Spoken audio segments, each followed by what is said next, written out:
where dreams and reality collide. A life is turned upside down.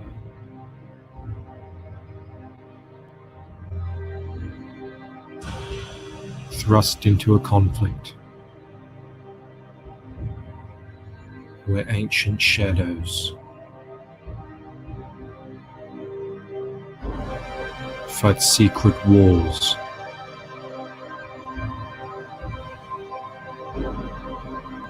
For control of the future. Her allies hide in plain sight. But so do her enemies.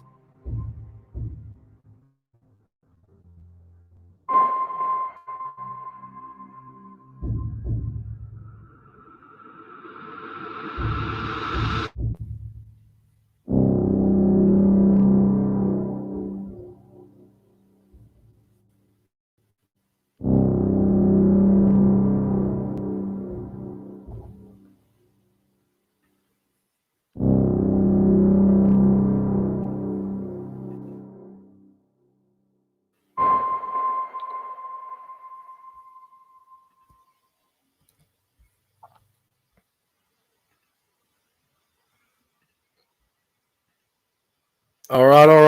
Welcome to the Shill-out stream. We've been doing this every day now. I feel like I'm just streaming non-stop. Who's here? Who's in the chat? We've got Blue Samurai here. Hal, brother, thanks for coming, man. He's going to come on. I just sent him a link. We've got Poland. He'll be in here as well. I do believe he's talking to someone very special in Comicsgate at the moment, having a little chat in the background. Devilfish. How you going, Devilfish? Thanks for coming. And Smiling Bandito's here. Hail and well met. Hail all. Thank you for being here. I don't know what time it is where you guys are. It's 3 o'clock in the afternoon for me. Tatsu Nami's here. House of R is here. Well, you're all here. I feel so... You guys make me feel all special. Yeah, this is great. Have you? What have you guys been up to tonight? It's been a busy night. It's been busy. Last God, when did this all start? It felt to me like it started about 8 hours ago, but it was only 3 hours ago. That's crazy. Yeah, it is like a support group. Blue Samurai says, yeah, it's 7 a.m. for you guys. Jesus, thank you for getting up. It's House of R. Where are you, House of R? I know it's late in the night for some other guys. That's the thing when you do an international show here. Bandito, you've been backing some comics. You know what I'm going to do? Just because I'm feeling generous. If anyone wants to come on, I don't know if you guys are working. No, House of R is in Norway. Wow, that is really far away from where I am. So yeah, that's super cool. I met a Norwegian girl once, and she could speak like 7 languages, and she could speak them so fluently and perfectly, and in an accent. Each one had its own accent. Kind of blew me away. At the time, I was learning German, and yeah, it was embarrassing. So I know the Shill-out stream regulars, Samurai and Poland, will be joining us when they want to join us. But and Tatsu Nami's from Switzerland. I've been to Switzerland. Is beautiful. It's expensive, but it's beautiful. When I was there, it doesn't snow where I live here in Australia. It does snow in Australia in some places, especially high up in the mountains, but not normally in the kind of in the cities all that much. But I went to Switzerland. I went to Zurich, and I went to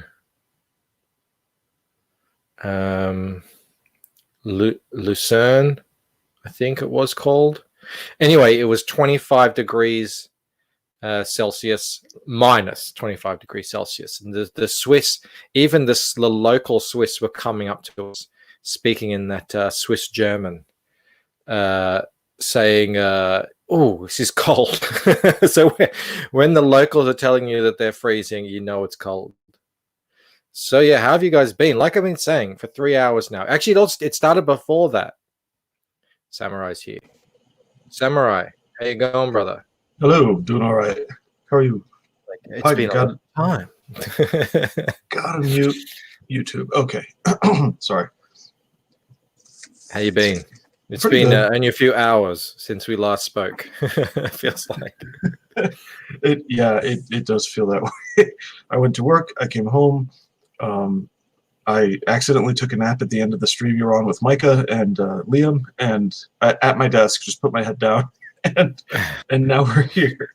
Yeah, you're getting around, but I'm seeing a lot of people are getting around. I jump into all these streams, whether I'm just watching or on them, and I see the same faces, the same lovely avatars, the same awesome people. Tatsu Nami is saying, "Ish kalt. Ish kalt, ja, oder? No? Yeah." My wife is going to laugh at me there because she hates it when I speak German now because my accent is gone. It's Aussified. And my mother-in-law is in the house as well, and she's a native German, so they will laugh at me, but it's all right. But you're native Australian.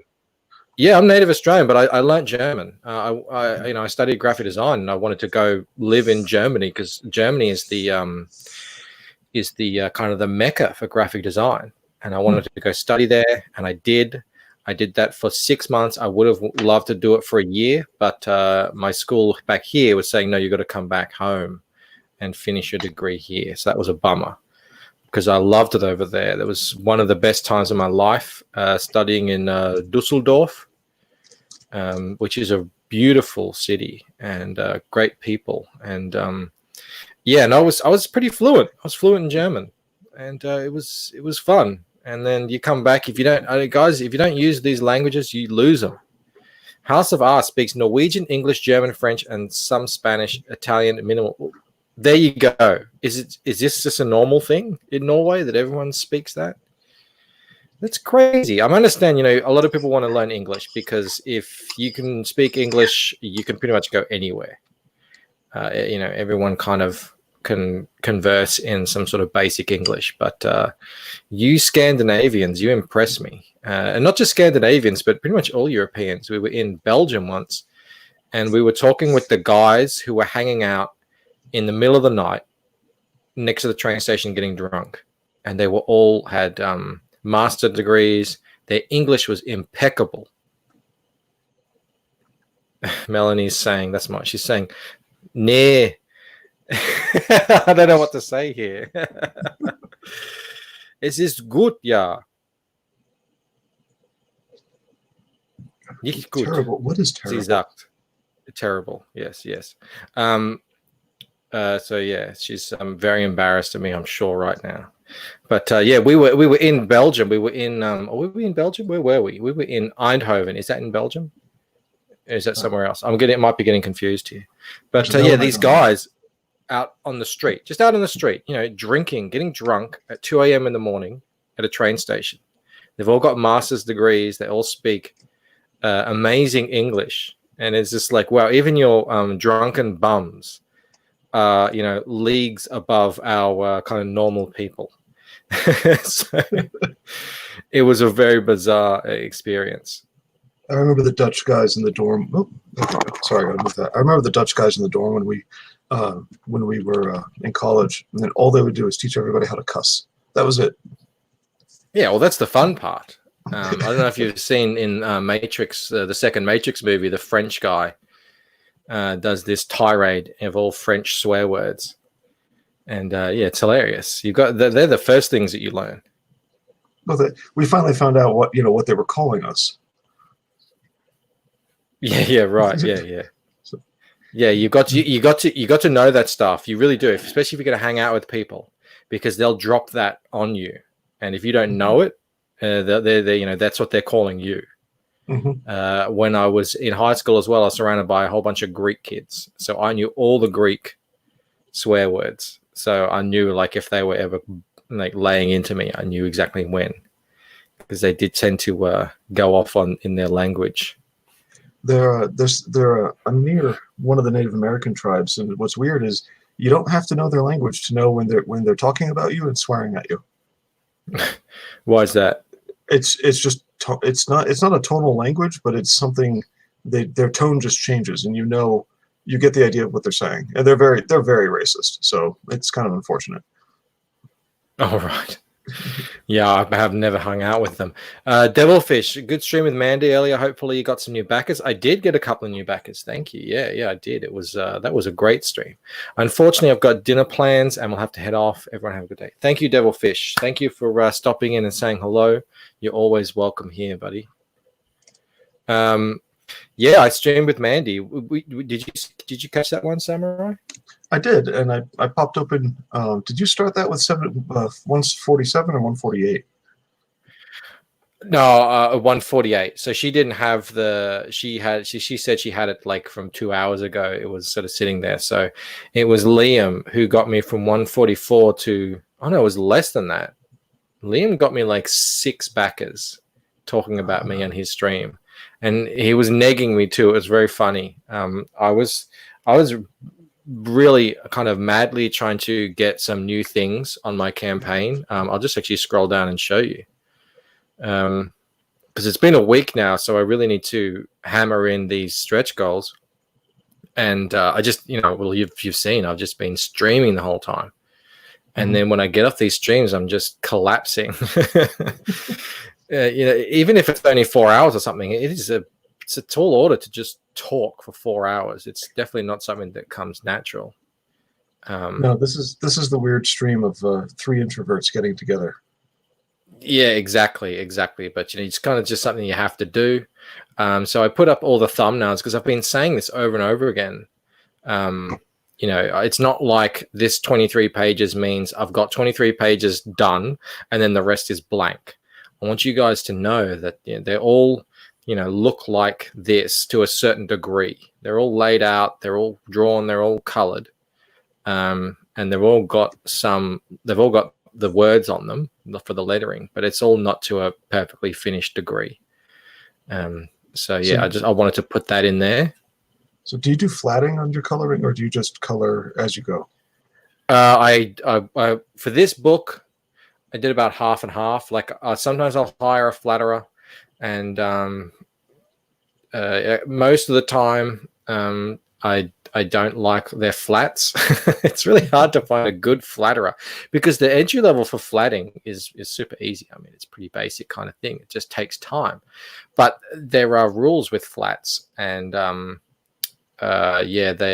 lot of people, they just kind of, they sell $10 a page or whatever, and I'll flat your page, and then I get it back and I find myself having to go over everything. So I'm like, well, why am I spending $10 if I just have to go over everything? And then I did find a good flatter, and I was using him. That was the last flatterer I used, and he was actually CG friendly. I think he still is. And but then I got other stuff just started happening, so I haven't been giving me any new pages. But going forward, when I will be drawing all new pages again, I'll be looking for a flatterer as well, because that stuff takes time. And if I can find someone who can flat the way that I need them to, that will be fantastic, because God Almighty, that is a huge amount of time for it's completely non-creative work. So, and what you're saying about these pages as opposed to the rest of the book is that the rest of the book may just need a particular page that's not in your little diagram, may just need a going over or a few details, and it's not. It's not blank. Yeah. So basically what happened is, on most of the pages, the line art is not going to change. On some of them it is, and I'm going to be adding some new pages, like some splash pages. But on most of these pages, it's just that the colors, they were how I originally did them, and that just means I just put colors on. Most of the time they were native colors. Hey, CG World Order's here. Hail, CG World Order. Thanks for coming. Thanks for stopping by, man. Love this guy. He's everywhere. He's another one of us who never sleeps. Mm-hmm. So I will so they've got all the colors in there, all the shading is in there, all the highlights and all that stuff. Maybe the highlights aren't that good. I'm finding I'm having to go back and kind of do the highlights again in a way that I've learned a lot more since when I first started. But that actually doesn't take that long. You just get the lasso tool and extend things and maybe cut some things out. Wiggle is here too. Hail Wiggle. Wow, people just popping in. Shane Burgess is here. Hex Allen Comics is here. Hail, guys. Thanks for stopping by. Yeah, we're talking about how far along the book is, and how I don't have, because I say there I have 23 completed pages. That doesn't mean I have 30 something pages that are empty. What I'm saying there is so they might just need an hour or 2 or 3 of a bit of love and a bit of accentuation. And the good thing is, because I've got it might be a bit difficult to see on that page, but there's scenes where it's like yellow, and then there's scenes where it's blue or green, and then there's scenes where it's orangey. Once I've got that color scheme down, it's so much quicker to apply that to other pages. Cool. But yeah, that's sort of where I'm at. So you mentioned the color again. You know what? Before I go on tangents, I'll let you finish with you were scrolling down a lot. Yeah. I just wanted to show this as well. So I've put this up here. So this is the first stretch goal, which is at 7,500. I was wondering, do I put it at 7,000, because I was sitting at like in the low 600s for 3 or 4 days. So I was like, do I make it? I don't want to make it too far away, because I want people to feel excited about the campaign and keep the momentum going. But then Liam, just God bless Liam. Can we all just give Liam a hail? Like, that guy he's just getting so much better and better at being a streamer, and he's really leading the field, I think, in what's going on here, especially sort of at the what would you call us? We're like the people like call us, we're the little guys. I don't know. I don't like to say like there's them and us or anything like that, but you're a little guy. I'm not even a creator. I'm here. I'm a filler until you get better guests. That's what I am. Someone's here. Who's here? Oh, you're incognito bandito today. Hail! How's it going, Hell, man. everybody? How's it been? It's fantastic, and congrats on 150 backers. That's awesome. Why does mine? Well, I don't know if I'm there. This is you got to be there. Get me there. It's got to be one. So I've got 149 backers. Oh, okay. And I'm trying to get. So this is what we're here to do, which is one person along what we're doing here and get me over the line. I think Liam Gray and Mandy Summers have really been plugging me today. I've got on their streams. I saw that. And, that was awesome. It's been a lot of fun. Mandy's stream, I've only watched a bit of her streams before, so I just been following her on Twitter. I haven't been watching her shows all that much because there's so many shows to watch. There's too many you can handle. But yeah, that was so much fun. That was really cool. So I love how enthusiastic she is, and it was cool. John Malin was there as well. Peter Gilmore, Wyatt was there, and Eric. And Eric's book looks friggin' amazing. So I was really happy to be put alongside him. That was really cool. That was a bit of an honor. Hey, I've been trying to construct a tweet, and I've been multitasking half a week since I got home from work. Okay, whom should I tag in the tweet besides hashtags for Comicsgate and War Campaign and an @ for James Dean Anderson? Whom else should I tag in a tweet saying, people, we're streaming, come on over? Oh, I don't know. I always feel it's your party. Rob's come on. Liam, don't take him because he's working or napping or something. I think he's working. He's trying to get in touch with Odie. Who else has come on? I don't know, man. I feel bad. Like, I don't want to. I always feel bad. Like I'm bugging people. Well, that's why I'm doing this. Is I get blamed for it. It's fine. Yeah. Okay. And then they come on and they see me saying, "Go after this guy. Go after that guy." You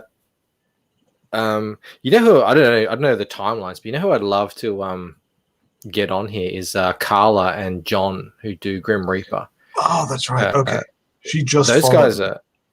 Oh, yeah, cool. Yeah, they're really nice people, and when I first started streaming, I got onto a couple of streams with them, and they were a lot of fun. Those guys. You're back. We're You back. have to We're dip out. good. Back and better than ever. Cool. Yeah, I don't know, Blue Samurai. I don't want to have that power. You don't, because I'm clicking tweet right now. Okay, I need to Okay, unplug good. so I can go grab something, and you'll find out when I get back. I'm going to mute. I missed everything. What kind of power are you trying to shrug off? He was asking who should I tag in a tweet to say, we're live now, come in and hang out. And Gotcha. I always feel like I know that if you tag people, if you at people in a tweet, especially people who are known to promote things like Adam Post, Mandy Summers, obviously Comics for Everyone, those guys, they'll share your stuff out. And you'll get more people in your tweet. But I try to use that power very sparingly. Sparingly, because I don't want to be spamming people. Yeah. But Blue Samurai's like, don't worry, I'm doing it for you. What was the stream that Ethan was supposed to be on today? Dan Frager. Was it with Dan? Was it with Dan Shaheen? Was that? Yeah. I saw people talking about that. What's his thing called? Comic book something. Yeah, it's something generic like comic book fans or comic book something. Like yeah. I can't remember exactly. Hey, if you type in Dan Shaheen or however it's pronounced, you might find him. He's getting pretty popular, I think. Comic book news with Dan Shaheen. Comic book news. Cheers. Thank you, Shane. Is that still going? Antoine's or did they close that one out? Well, Antoine's here, and done. he says it wasn't half bad, so that sounds like it's already done. Hey, Antoine, how you going, buddy? Thanks for coming back. I feel like Shaheen, he wants to be pro Comicsgate. I think he wants to be pro whatever it is that we're doing, and he's trying to find a reason, an excuse to be able to promote it.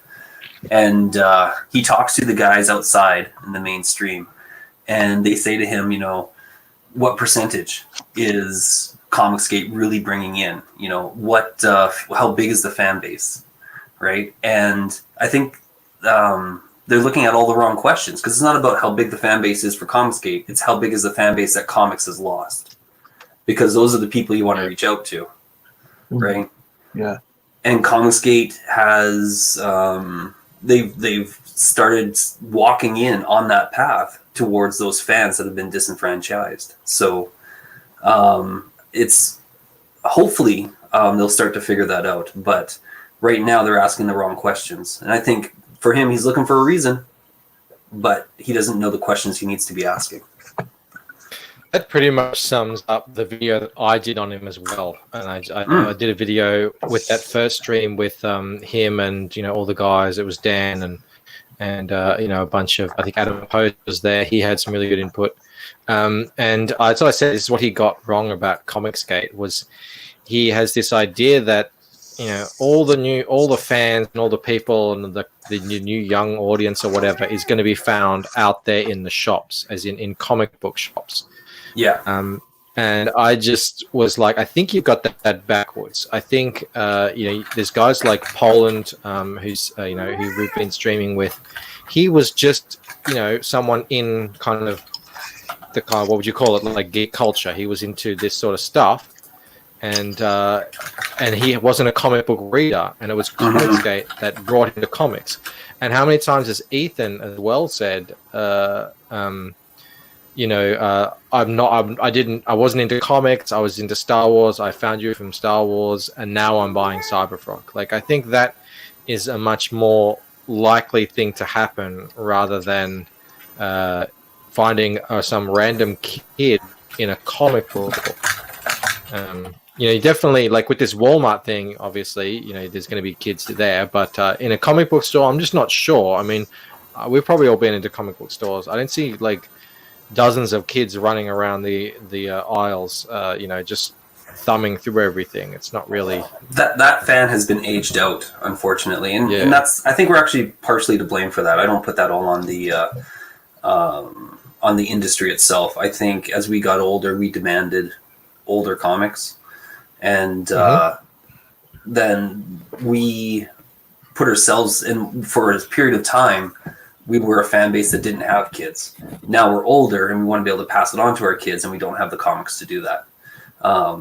And I think that's something that they ignore a lot. Like, who are the people who are going to be passing it on? It's the parents to their kids. We loved those experiences when we were kids, and we want to share it. And the kids love the characters. So my boy, he's 2.5. He loves Spider-Man, loves him, and he kind of likes Batman. He loves Superman. He's making his own decisions, and he's only 2.5. So there's something about these characters that he's being drawn to, even though obviously he's 2.5. He's not reading comic books, but I'll show him a cartoon. He knows I have comics of them. Well, you can get storybooks with them and stuff. Antoine Dennison says, I wonder what percentage of CDs disillusioned traditional comic fans and what percentage are new people discovering comics through the YouTube channels. That would be very interesting to discover. And I think that is something that, I'm not saying, just saying, I think Dan is maybe not getting or overlooking or dismissing or something like that. I don't really know, but that would be very interesting if we could ever find that out. I think that would actually be the key to marketing, is if you could figure out how much of that is the case. The people that I'm actually trying to bring in, because everyone kind of needs to build their own channel, right? And I think, like for myself, trying to build a channel here, would be tapping into the same people that everyone else is already tapping into. And so I've actually gone to Twitch, and I'm trying to get the video game kids into comics again. Yep. Absolutely. The path I'm trying to take with them is where I'm like, you see these games and they're super cool, and these IPs, you've grown up, you've never known a world without them, but we grew up with them being discovered, and we discovered them when they were comic books. And right now, if you want to be on the leading edge of what's cool, you want to know what's going to be coming down, you want to know what the next Alita is going to end up being, it's in comics right now. And the mainstream industry is tapping out, we're just getting started. They're creatively bankrupt, but we're that oasis in the desert. We've just been waiting for people to show up. How does Zach put it? He calls it managing decline.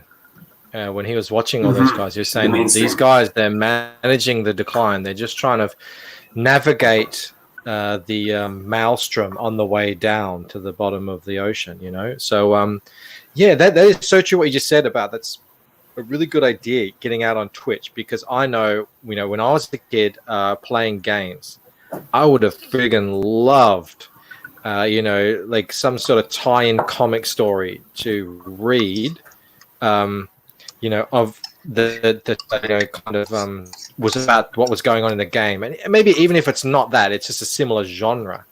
I absolutely would have loved that stuff. So there's so much kind of untapped potential there, I reckon.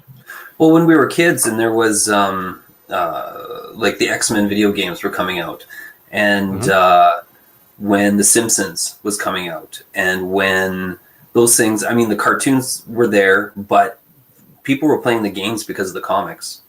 And in the Simpsons video game, the things that they kept pulling from was actually from the comics, not from the cartoon. So all the inside jokes and that kind of stuff. There was an X-Men comic, wasn't there, of the cartoon? Like it was in a similar style, and I remember that. That's kind of what Cecil was talking about in that video, like capitalize on this kind of cross-promotional thing. And they tied it all together. Yeah, 100%. So, back when they wanted to make money and sell comics. Well, and the thing too is back then they would look at what was trending, and then they would just put that, like if it was trending in comics, they would put it into the video games. If it was trending in the video games, they'd put it into the comics. And or the cartoons or whatever, the movies, whatever was, as soon as someone caught onto it, like as soon as one little niche group caught onto it, they would take that and just replicate it over and over and over again, into as many, get in front of as many eyes as possible. And that's why that was always successful. Nowadays, they go in the face of what's trending. So, yeah. Yeah. And House of R says, CG are growing faster. I can't buy them all these days. You are so correct. Like, it is getting crazy. The list just keeps adding. And it's funny when you see, if I don't know if you ever do, kind of wander into the darker corners of Twitter and just kind of check out what the antis are saying and what the sort of the SJWs who still care about what CG is doing are saying. And it's all, this is all dying. These guys are delusional. This is all going to crumble at any moment. They're all frauds. They're all scammers. And then, you step back into reality, how stark it is, the difference in what they're saying and what the reality is. The reality is, it's just what everyone's saying. There's so many good books, new properties, new genres, new styles, new people, that it's impossible to keep up unless you're like a serious whale with unlimited cash. Well, what is today? The 8th? Between today, the 8th, and I've backed some books early before they close, but I generally aim to back on the last day, just as a quirk of budgeting, just a way to budget and on a calendar. That's it. So today's the 8th.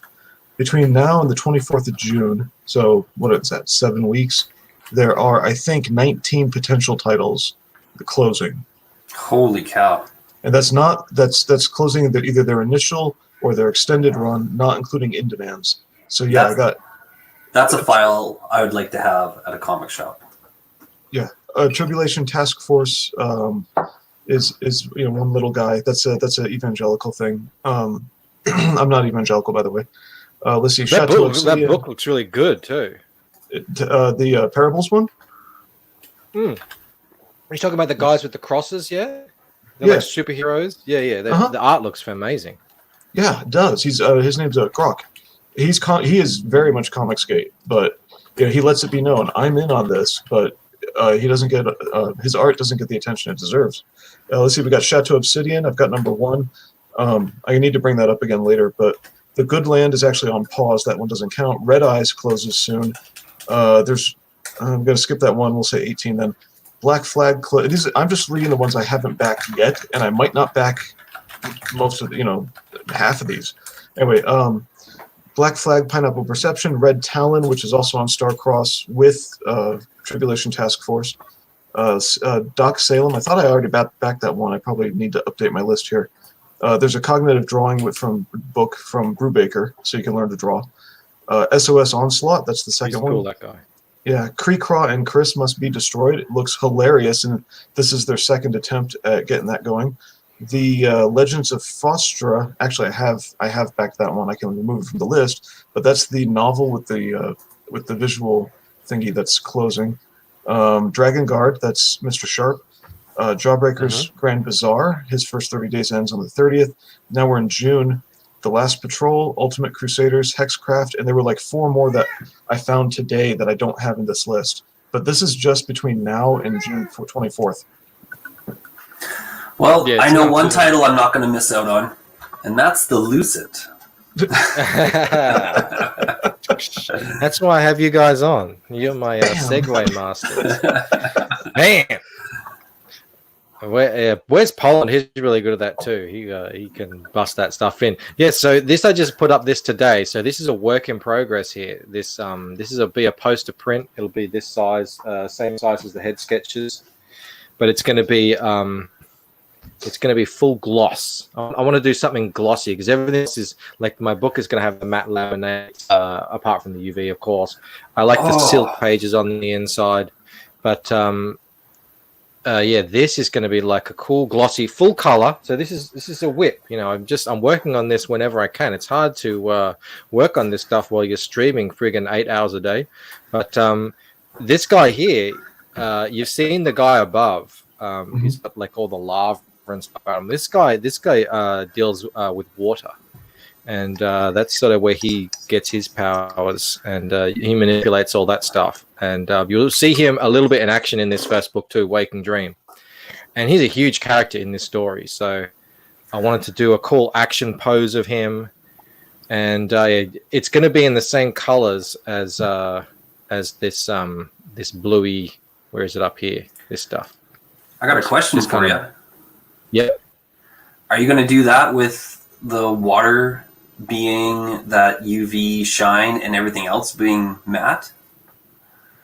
Oh, I hadn't planned Like- it. I was just going to do like a That- full gloss print, but I would check. Yeah. Yeah, I'll look into that because that would be. Because that would be, and like nobody else has that as a print. Nobody else would have that out. Yeah. I'll check out and see if they offer that as a print. You know, Ethan's. Surely they would.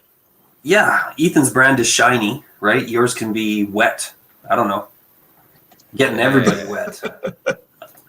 That's my slogan. You're just here to get Yes, everybody wet. Yeah. I'm still working on this, and that's the 7.5K stretch goal. So I put up one stretch goal. Okay, you figured it out. That's awesome. I'm this working one. on it. I'm still gonna, you know, I've got more. I've got your idea, Bandito, rolling around in the back of my head, having fan art pages and stuff. I've got to look into that. You know, how much that's going to add to the print cost and everything. Exactly. But, yeah. Yeah. And the weight. I've got to be a bit cognizant of the weight. So because I'm pretty good. Like I think the normal book by itself in the box leaves me 150 grams. I don't know what that is in pounds or ounces or whatever you guys go in, but it's a fair amount of space. So I'll be able to get, you know, a couple of posters in there. You know, obviously the head sketch, cards, and all that sort of stuff. But yeah, if I start adding pages, and I also want to do that little 12-page preview comic, I want to make sure it has to come under 500 grams. Otherwise, this whole thing falls apart. So I'm not going to jump into anything. I'm going to make sure I've measured everything. I've checked all the numbers. But again, I'm in this kind of streaming whirlwind at the moment. So it's hard to, you know, find the time to get all this stuff done.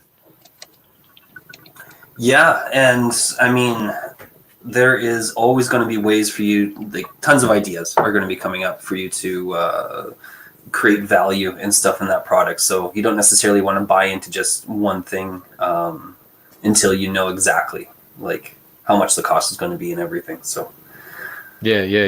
And Antoine's reiterating this point that a lot of us have been talking about over the last couple of days. EVS did pretty much a whole stream on it. You know, about people just sort of putting themselves up there. I remember when this all started, and obviously I had my book when Comicsgate started. You know, I had it sitting there, and I was thinking about it, like, do I get involved in this? It would have been, I guess, kind of CG phase 2. And I just thought no, because, you know, I do want the colors to, you know, be better. I'm not there. I'm not ready. I don't know enough. I don't have the audience. That's the biggest thing. I don't have the audience that I need to be able to push this thing, you know, to what it needs to be. But I remember back then people were saying, you don't need much to be able to launch your campaign. All you need is a cover and a couple of pages done to be able to sell it. That was like what was going around at that time in sort of 2018. 5 pages and some print and a nice print. Yeah. That's what everyone was saying. And now it's the complete opposite. Now it's like, get this thing as done as much as possible so that you know, you're not going to become the next. Yeah, and I understand the fans' point of view from some of that. I mean, I haven't backed a lot of Indigo projects. I haven't backed a lot of Comicsgate stuff. It was just kind of got into this at the wrong time as far as finances go for like shelling out for the extras. But 4 years ago, before this whole SJW thing exploded and everyone was picking sides, I was heavy into Kickstarter and was backed tons of projects.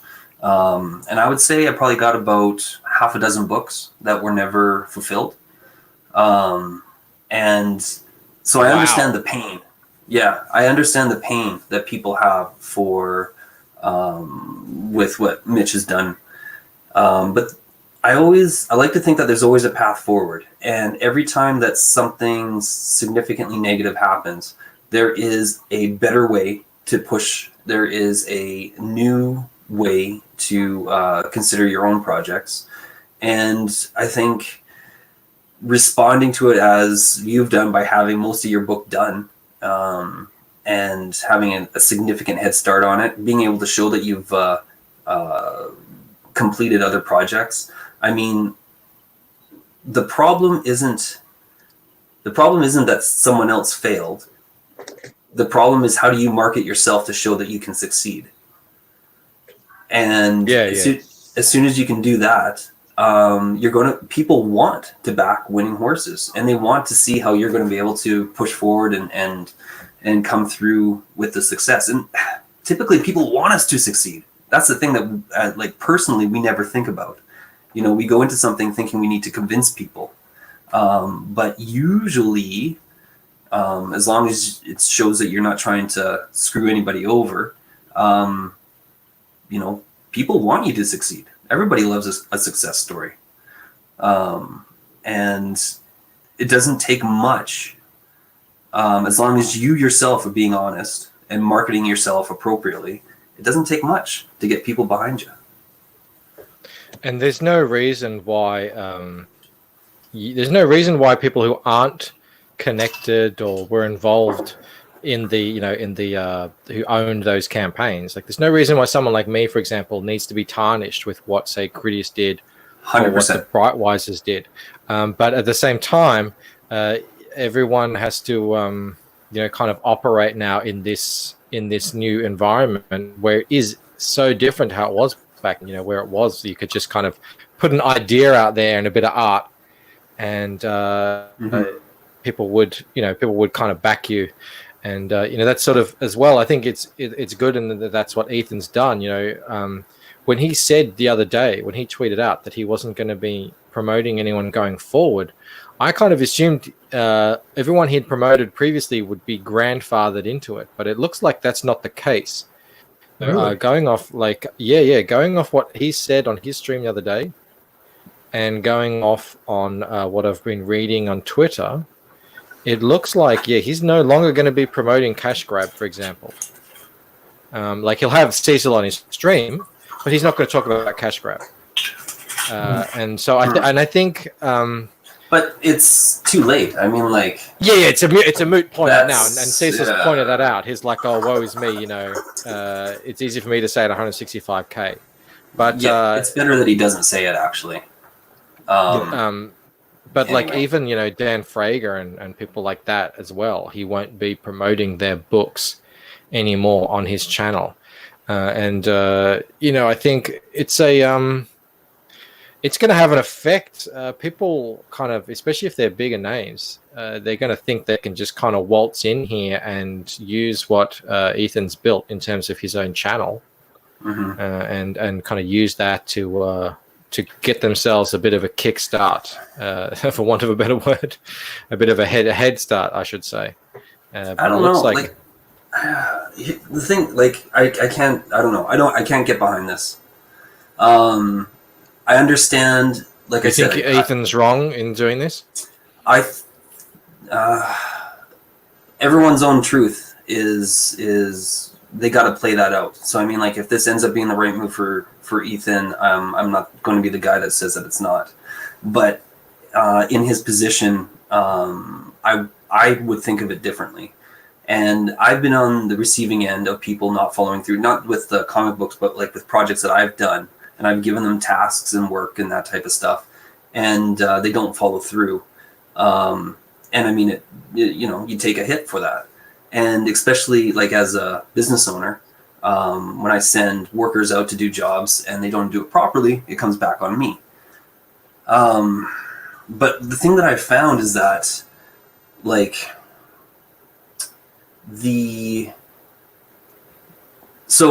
let's take Mitch, for example. So let me tell you what my philosophy is before I go. I always pick the best person, the most qualified person for the job, and then I don't expect it to get done. And so, like, let's look at Mitch as an example. Super qualified guy. He's got a history in comics. Ethan promoted him heavily. Everyone was behind him. There wasn't any reason that he should have not been able to fulfill. But he put himself in a situation where he got overextended. I think that he did the best he could with what he had. And the opportunity that was presented to him, he felt like it was too good to pass up. The fallout from that is the fan base now doesn't trust him. They're definitely not going to get behind a book the way things are now if he tries to crowdfund it again. And, it's his business is going to suffer because of it. However... Right, so you're... Okay, I'll let you finish, yep. Oh, no, that's totally fine. I was just going to say, so you're looking at it like this thing that happened with Red Rooster, it has no negative implications for Ethan. It's all negative implications for Mitch. For Mitch. So did it impact Ethan's book? Like, did he lose sales on Cyberfrog 2? He says he's worried about it. About him losing. He says that's the main impetus for us. He's worried about costing himself money when he promotes these books and then they don't back. That's what he said. Right. And so, go for it. Okay. I don't want to throw off your train of thought, so hold on to your caboose. Yeah. People's feelings go in two directions. Let's pretend I hadn't back Cyberfrog yet. They might look at anything, and I really want to address indirectly kind of what House of Bar and Antoine have been saying, but I'll get to that in a minute. If people see that Mitch is screwed up, and yes, we're told the book is still forthcoming, but with Mitch the error is I did the Rob Liefeld thing and I sold it at conventions first before fulfilling my backers, that kind of thing. When they see that and they see, hey, what's his name, EVS promoted this guy, and because EVS is reliable, I thought this other guy was reliable, Mitch dude was reliable too. Their emotional reaction is going to be either not to back the book, or not to back the Cyberfrog book that's current because they haven't backed it yet, or to say, well, I already backed it, that's fine, but really be uncomfortable with EVS for the next book, a campaign that's not even up yet, because his trustworthiness has gone down, or at least anybody else who he promotes is now down in trustworthiness. And so that's just how our emotions are. Yeah, that's partly true, except that Ethan continues to deliver. Yeah. Right? So because Ethan continues to deliver, I don't think anybody has a viewpoint. And how many campaigns has Ethan done now? And he continues to deliver.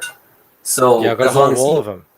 Yeah. And emotions don't just, that's it. Emotions aren't rational. They don't always make sense. In fact, if somebody who does have a delivered campaign already comes on Ethan's channel, what I'm saying in my hypothetical is that, either they might not back Cyberfrog because they're just sick of it, sick of the problems that have nothing to do with Cyberfrog. And that's an irrational spillover. Or the next time Ethan brings somebody on, instead of, that person already fulfilled a campaign, it's going to be, well, Ethan promoted Mitch. Why should I trust this person who has fulfilled a campaign? And I think if he continues, like, if Mitch were to come back on and be like, okay, I got a new book, and I want everyone to back me, and Ethan promoted him despite the failure that Mitch has, then yes, I think that his reputation would be besmirched. However, he never stood behind the mistake that was made. He did try to say that the Walmart deal was a good thing. He vehemently fought for it. He tried to get everyone to agree and support it until he realized that the books were not going to be in the fans' hands before Walmart. That's the one thing. That's the one thing. Now, the thing for Mitch is that I think there's actually even a path forward for this guy. I think that if he was to turn around and if he really does put forward an amazing product, I mean, like, he has to kind of go over the top now. He has to use some of that Walmart money and really do something special for the book that he gives to the backers. I think that he can start to reclaim some of that lost confidence, yeah. But he's got an uphill battle now. It's a mountain to climb for that guy before the fans are going to back him. But look at Ethan. He's not climbing a mountain right now. So I mean, like, you look at what Mitch has to deal with in order to get 10% of the fans to back him again. You look at what Ethan has to deal with in order to get 10% of the fans to back him. I mean, like, there's no comparison. So I don't think Ethan has suffered at all. I don't think he suffered because of Critias. I don't think he suffered from anyone. If anything, he suffered from the guys that have delivered, but have caused problems between with War Campaign. So I would say that has made people more iffy about being a part of that group than anything else. Yeah, it's the other thing point. too. Sorry, go for it. I'll keep talking until you guys interrupt me. So just. I was just going to say, I agree with you personally. I have whatever Ethan promotes on his channel. I don't actually, say, it's on Ethan now if this guy doesn't deliver. I don't see that at all. I promote people on my channel as well. And personally, I don't view it as if I'm personally endorsing this book or whatever, or I'm just like looking at cool things that I see is coming out. And here's so the that's thing, how I kind of project that onto Ethan as well. Yeah, and I'm on your channel right now. So does that mean that I'm responsible if you don't deliver? Like, I'm on your channel saying I'm really excited about this book. I've backed it. Does that make it so that now I'm in any way, shape, or form connected to any failure that you have? It's a very slippery slope, isn't it? Mm-hmm. Yeah. What the idiocy we all hold, we know is wrong. Like, guilt by association shouldn't be. Smiling Bandito here should not suffer in reputation just for being your guest, and yet that just happens with people. It drives me nuts. So. Yeah, so maybe Ethan is getting tons and tons of emails. I don't know, of people saying, "I don't, I'm losing faith in you because you bring on these people and then bring out their books." I don't know. I mean, I can't envision that because it's just so outside of my own. I wouldn't think like that, and I would never do it. But who knows? I mean, he's got so many thousands of followers. Who knows what goes on in those emails and messages and things? I don't think he reads half of them anyway. I think Mitch was past that point. Mitch was the tipping point for not allowing people on his stream, and that never fulfilled a campaign. Yeah. I mean, there's a lot of problems. And not just Mitch, put Red Rooster on the shelf on Walmart first. He kind of disappeared, and then he never, there's a lot of things going on there. Yeah. Hey, if we roll back, and you don't have to rewind the chat, but. Oh, no. Confirmed. Damn it. What? On the screen there. I'm responsible for all unfilled campaigns from here on out. God damn so it. I guess he sussed out that we were trying to lay a cover for that and hide it. Now, we got stuff from Antoine back there. Backers are playing an odds game. Backers ask themselves what percentage of the book actually gets fulfilled. What do I feel is the likelihood? And House of Bar asked, how do you choose what to back? I like the art and the story. Those are his criteria. People will begin to rely on reputation of proven creators, etc. I have a couple of thoughts, but just one, and we'll let it float around.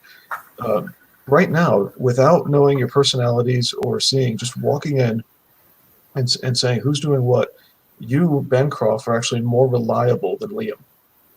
Because Liam's just a writer. He's relying on all these other people who may fail him, and then you have a Critias situation. You are the artist. That's the biggest chunk of the payroll is the artist. And you are a one-man show, so you're even more reliable than other artists who don't write. So let's see. I can't think of an artist who's doing this who doesn't write, but so bad example. But you, because you're a one-man show, then you might be viewed as more reliable than somebody who has to hire everything out. It's definitely something that, I have an advantage. I don't know if I would word it as I'm more reliable, but it's definitely, if anyone was worried, there's no danger, for example, of a Critias happening with me. There's also no danger of a Brightwiser happening with me because, I'm not, I'm not going to be going and shopping this off to Kmart or Target or anything like that. So I get your point. I'm not. This isn't what I'm making my living off. So I don't need to take any of this money and put it into rent or anything like that. Mm-hmm. The only potential danger is timing. and all I can do there is keep showing you guys, how much of the book I've already got done, keep the updates coming in at a regular pace, and but other than that, the actual risk of you guys not getting your book is, yeah, you're right there. It's very, very low in a case like mine because I don't have to rely on anyone else. I just do the work. And I've been doing the work for 5 years now without getting paid. So, you better believe I'm going to be doing the work if people are going to pay me for it. Go right to the finish line just to collapse at the end without crossing. Yeah. Well, now here's the thing that I've realized that I've responded to now with all of this that's happened. It's that with everything that's happened between John Cecil and War Campaign, and now Ethan saying that he's not having new creators on his show, what that's saying to me is that we're moving further and further away from what Comicsgate started out as. So the bigger creators now are kind of moving to a point where it's like they have to ignore more of what's going on. When you're a small creator, like when we watch your channel, and I mean, let's face it, this is the best show on for CG that's on YouTube that's on right now. And well, thank you. The fact is, for 16 or 17 people that are watching it right now, it must be because they're watching this and not something else. So, the reality is, like Ethan and John and Cecil, I mean, all these guys, they are now big enough where they're not we can read every single comment that comes up in the chat. They can't, right? Yeah. And so they're moving away from what CG started out as, and that's not a bad thing. But it just tells me that they're not as new creator friendly, not because of all the bad stuff that's happened, but because of just being a bigger show, which means that it's more difficult to give them the, what's the word? Like, it's more difficult for new creators to try and work with them than what it used to be. So maybe it's added a hurdle. Yeah, it has added a hurdle, but maybe that hurdle needed to be there. Maybe as this thing grows, the bar for entry does need to be raised, and it's not raised a huge amount. There are still plenty of other channels that you can get on. You can still super chat. You can still, if these guys, John, Cecil, Ethan, continue doing their kind of, what do I call them, rotational promotional shows, you're still getting in front of their audiences. But Antoine Dennison brings up a good point here. He says, if someone says everybody go and back this campaign, it will eventually have effect on your credibility once a lack of fulfillment reaches a certain threshold. And yeah, I guess that is something different that Ethan does that I don't do too much. I mean, I'll do it, kind of offhand, but say with my Comicsgate corner thing, I always say, I guess it's the way I think about it, is like, if you like this, go and back it. I'm not saying like, you guys definitely need to go back this. This guy's also like, I always say, like, if this is your cup of tea, check it out, and if you like it, go and back it. So yeah, there's a slight difference in there, but just maybe going forward, if it is going to continue to grow, which it does look like it is going to grow, maybe the threshold, the kind of that initial hurdle, does need to be just a little bit higher, especially if there are 30 odd shows in Comicsgate that are happening almost every day, even every couple of days, that you can go on. I mean, I've had no lack of shows that I've been kind of going on over this week. Obviously, I haven't been on Ethan's, but I've been on John's. I got on Cecil's rotational show. I've been on a bunch of shows, so it just might be the case that is how it is going to be moving forward. I don't know. I mean, but I do definitely take your point. Yeah, and the plan, I mean, should have always been to make sure you're growing your own audience, no matter what. A year ago, a year from now, that should always be the case. But I guess just what I'm saying is that it does create an extra piece of distance, an extra length. Yeah, an extra hurdle. An extra And, yeah. hurdle. So, and like you said, maybe it's not a bad thing. Every hurdle to overcome is just a victory, waiting to happen.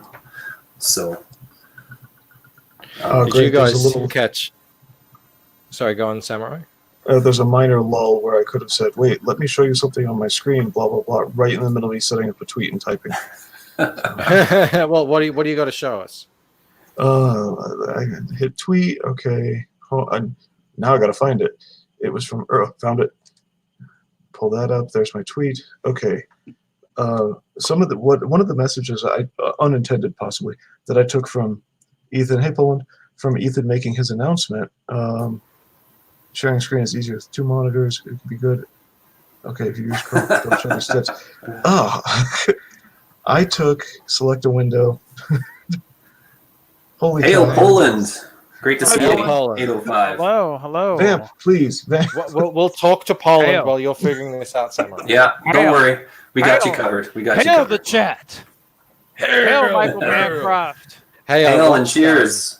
I watched the what they put up. I haven't seen all of it yet, but I've watched like 3/4 of what War Campaign put up on the Peter Gatsis.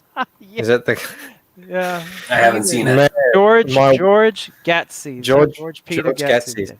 And my wife was sitting behind me, just like, "What are you laughing at?" Like, I couldn't take it out to play it because some of the language was a bit Spicy. full on, and my daughter was right there. Little And so, spicy. oh my god, yeah, wow, what a trip, huh? It was a trip for sure. I mean, it kind of reminded me of going through if you were to delve into one of those Beatles movies, except you're experiencing it firsthand. Like Yellow Submarine. Oh, Yeah, nice. that's what it reminded me of. Yeah. I love the way Ro talks too, like the little words he uses, like how he says, hey man, like what's going on here? Like, not you selling? How many of these are you selling for $99? It was just. Ro's so good funny. at playing the character, and that's one of the things that gets him in trouble sometimes. That sometimes he cannot snap out of character mode. I've been able to talk to him a couple times, I've been able to talk to him once, kind of off, and he is such a good guy. Like, you can just hear the genuine, like when he says, we're just here, we're making jokes. You really can hear that. And if he ever, I don't know, he's like Hulk Hogan. Like, Hulk Hogan used to get super upset if anybody broke character in front of any of the fans. He's like, if you're out here, do not break character. And I feel like, that's Ro. Just do not break character. I feel like you're simping. That's what I feel like. I simp for Ro. What It's can I Hulk say? Hogan. Who doesn't simp for anyway? It's got really gay in here. Yeah. Neither No, wants the dragon. Give me that black dragon. Give it to me, brother. Give me that black dragon. My back hole is torn asunder. I've only had a couple of email interactions with him, but yeah, I've got the same sense from him as well. Yeah. No, just He's a like really a pretty good guy. stand-up guy. Yeah. No, in fact, when I see Ro do anything that might alienate fans, customers, whatever, not in the very severe sense we're talking about, but just it actually annoys me because he is when you get him one-on-one for anything serious, he does turn the shtick off for a moment, and he is a genuine good guy in those moments where if I see him kind of arguing with somebody and doing a bad job of it, where he's not. He doesn't look like a good person in the argument. That bothers me, and it turns out it's because I respect him. Oh, there you go. Yeah, right. Hold Well, the That's phone. 100 point. Hold the phone, guys. I know I haven't been here, but to be slacking this much, we're still at 149. Chat. Let's get Michael Bancroft to 150. Come on. It's one backer away. One The backer. problem is, everyone here have already backed. They're all fans. Yeah. They're all. Everyone's They've fans. been. I'm seeing everyone's name was here kind of on day one. So yeah, like all you guys have all pulled your We got weight 20 already. people so. in here. Not They've everyone's in reached- Yeah, I the chat. know. Some people are just watching. Well, Here, I'll Yeah. post the link again. Jump into the dream with us. Let's do this. You it and I would are be both doing really it. cool to hit 150. I think that would be a It would, victory it would. to be able to celebrate. That would, yeah, I'd have to to Samurai's consternation. I might have to crack out a little glass of whiskey if that happens. Ooh. My consternation is fully based on your lack of tolerance. Another guy. Well, that first time it was like 3 or 4 glasses. That was too much. I let myself get swept away. We were having so much fun. James was here drawing, and yeah, I got confused. It made it. Some people like that, some people don't. Let's. What have you got here for us, Samurai? Okay, well, other than a train going by, this is related to EVS's announcement, but I'm, always late on things. If he's not going to be pushing the newest people, then that means it's for everybody else who's become a middleweight or I think it's welterweight is below that, or us down here in the hey, I'm just a fan, but I can help rank. That's me, not you. You are a welterweight, I believe. It's up to us to say, okay, so here's this guy, Unstitched. You promoted him the other day. I'd seen his thing before because of Jason Brubaker, and I don't know. Really cool idea. Okay, cool. So here's a carefully constructed tweet from earlier today, and the words here. There we go. So it starts. Now this is also badly constructed because I screwed something up. If you put in a link for Indiegogo, it'll put. Good, you can see my arrow.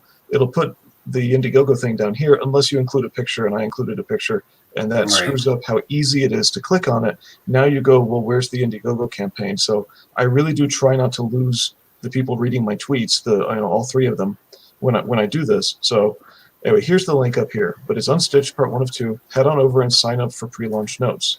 Now I need to find a good, concise way to say pre-launch is not backing. Don't think you're obliging yourself now. This is just a bookmark.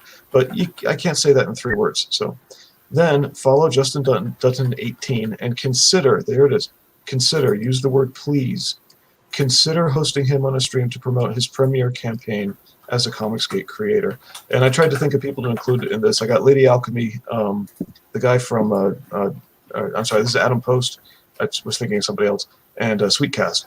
Just random people, and I show some artwork. This is because EVS is not taking on new people. It really is good for the rest of us to, hey, this looks good. I believe this guy may be CG.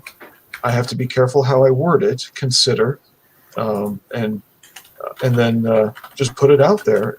And he was giddy within minutes because people started retweeting this. I replied to my own, showing the cover images that he had taken. So it's pretty easy. Click. Oops. Give me the image. Right click, view image, and then you get your full size. Copy that and paste it back. Here, there. Just posted that. Take a look at its covers, and people retweeted this one too. They saw both. So this is up to us now. That's kind of one way I'm looking at it. Is hey, EVS is wanting only people who have published and fulfilled. Okay, well, who's going to deal with new people? We are. But here's the thing. If, EVS is only 4 years older than me. Hello, Callaway. If EVS doesn't think that new creators should be backed or promoted, how is that different from me? I think that there's a difference in vocabulary there. It's not that they shouldn't be promoted. It's that he can't take them on anymore. I think that's what's going on. Yeah. There's a distinction here that needs to be made. I think there is a semantic distinction there. Yeah, it's not that he doesn't want them backed. He does. But the way he worded it, he just said, there's been so many instances, and he genuinely looks like he feels this is hurting him and his reputation and his ability to do what he wants to do, which is promote his book and others. And if he's just going to promote anyone who comes along, then it's just kind of watering down his message and his reputation. But on the other flip side is, it forces art. No one can rely on Ethan for their first campaign. You've got to get out there. You shouldn't be banking on that. I mean, imagine going into every project you ever went into, banking on someone else, Except that wasn't the case before either. Nobody should have been banking on that prior to it. Like I said, I just can't get on board with this mindset because what's good for the goose is good for the gander. I mean, if you are saying that this campaign hasn't earned its place on my show, then how has it earned its place to be backed? And the idea that Ethan thinks that it's hurting his reputation, I don't agree with. The idea that I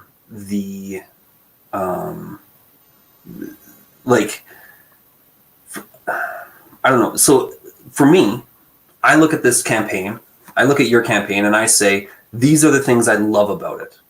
And I think I'm pretty good at looking at a campaign and bringing out the best that's in it and speaking about it. But I never say, I 100% guarantee that this campaign is going to be fulfilled. I never say, I only say these are the reasons I'm excited about it. And I think if Ethan was to use that kind of language, he wouldn't be caught with the moral dilemma that he feels like he's put in. Well, you got to think as well. None of us are Ethan. Not even John Malin or Cecil or anyone really. Maybe Zach to a certain degree, but it's not his thing to promote other people's books very often. Ethan is sort of towers way above everyone else.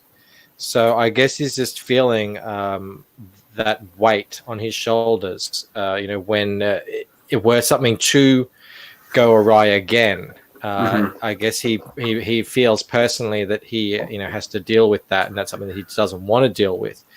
Look, I don't think it's as big of a deal as you think it is. I think if this had happened a year and a half ago, it would have been a pretty big kick in the teeth, because Ethan was kind of having everyone on at the time that was around.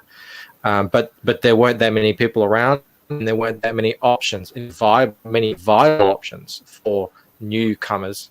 But there are now, and you can put out a campaign, and it can make, like, mine's on I'm on 6,500 or something.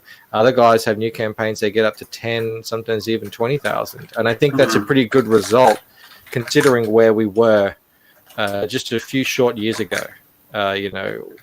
Sure, we aren't probably not gonna see newcomers who don't have a platform get into those stratospheric heights, like say Monster MD.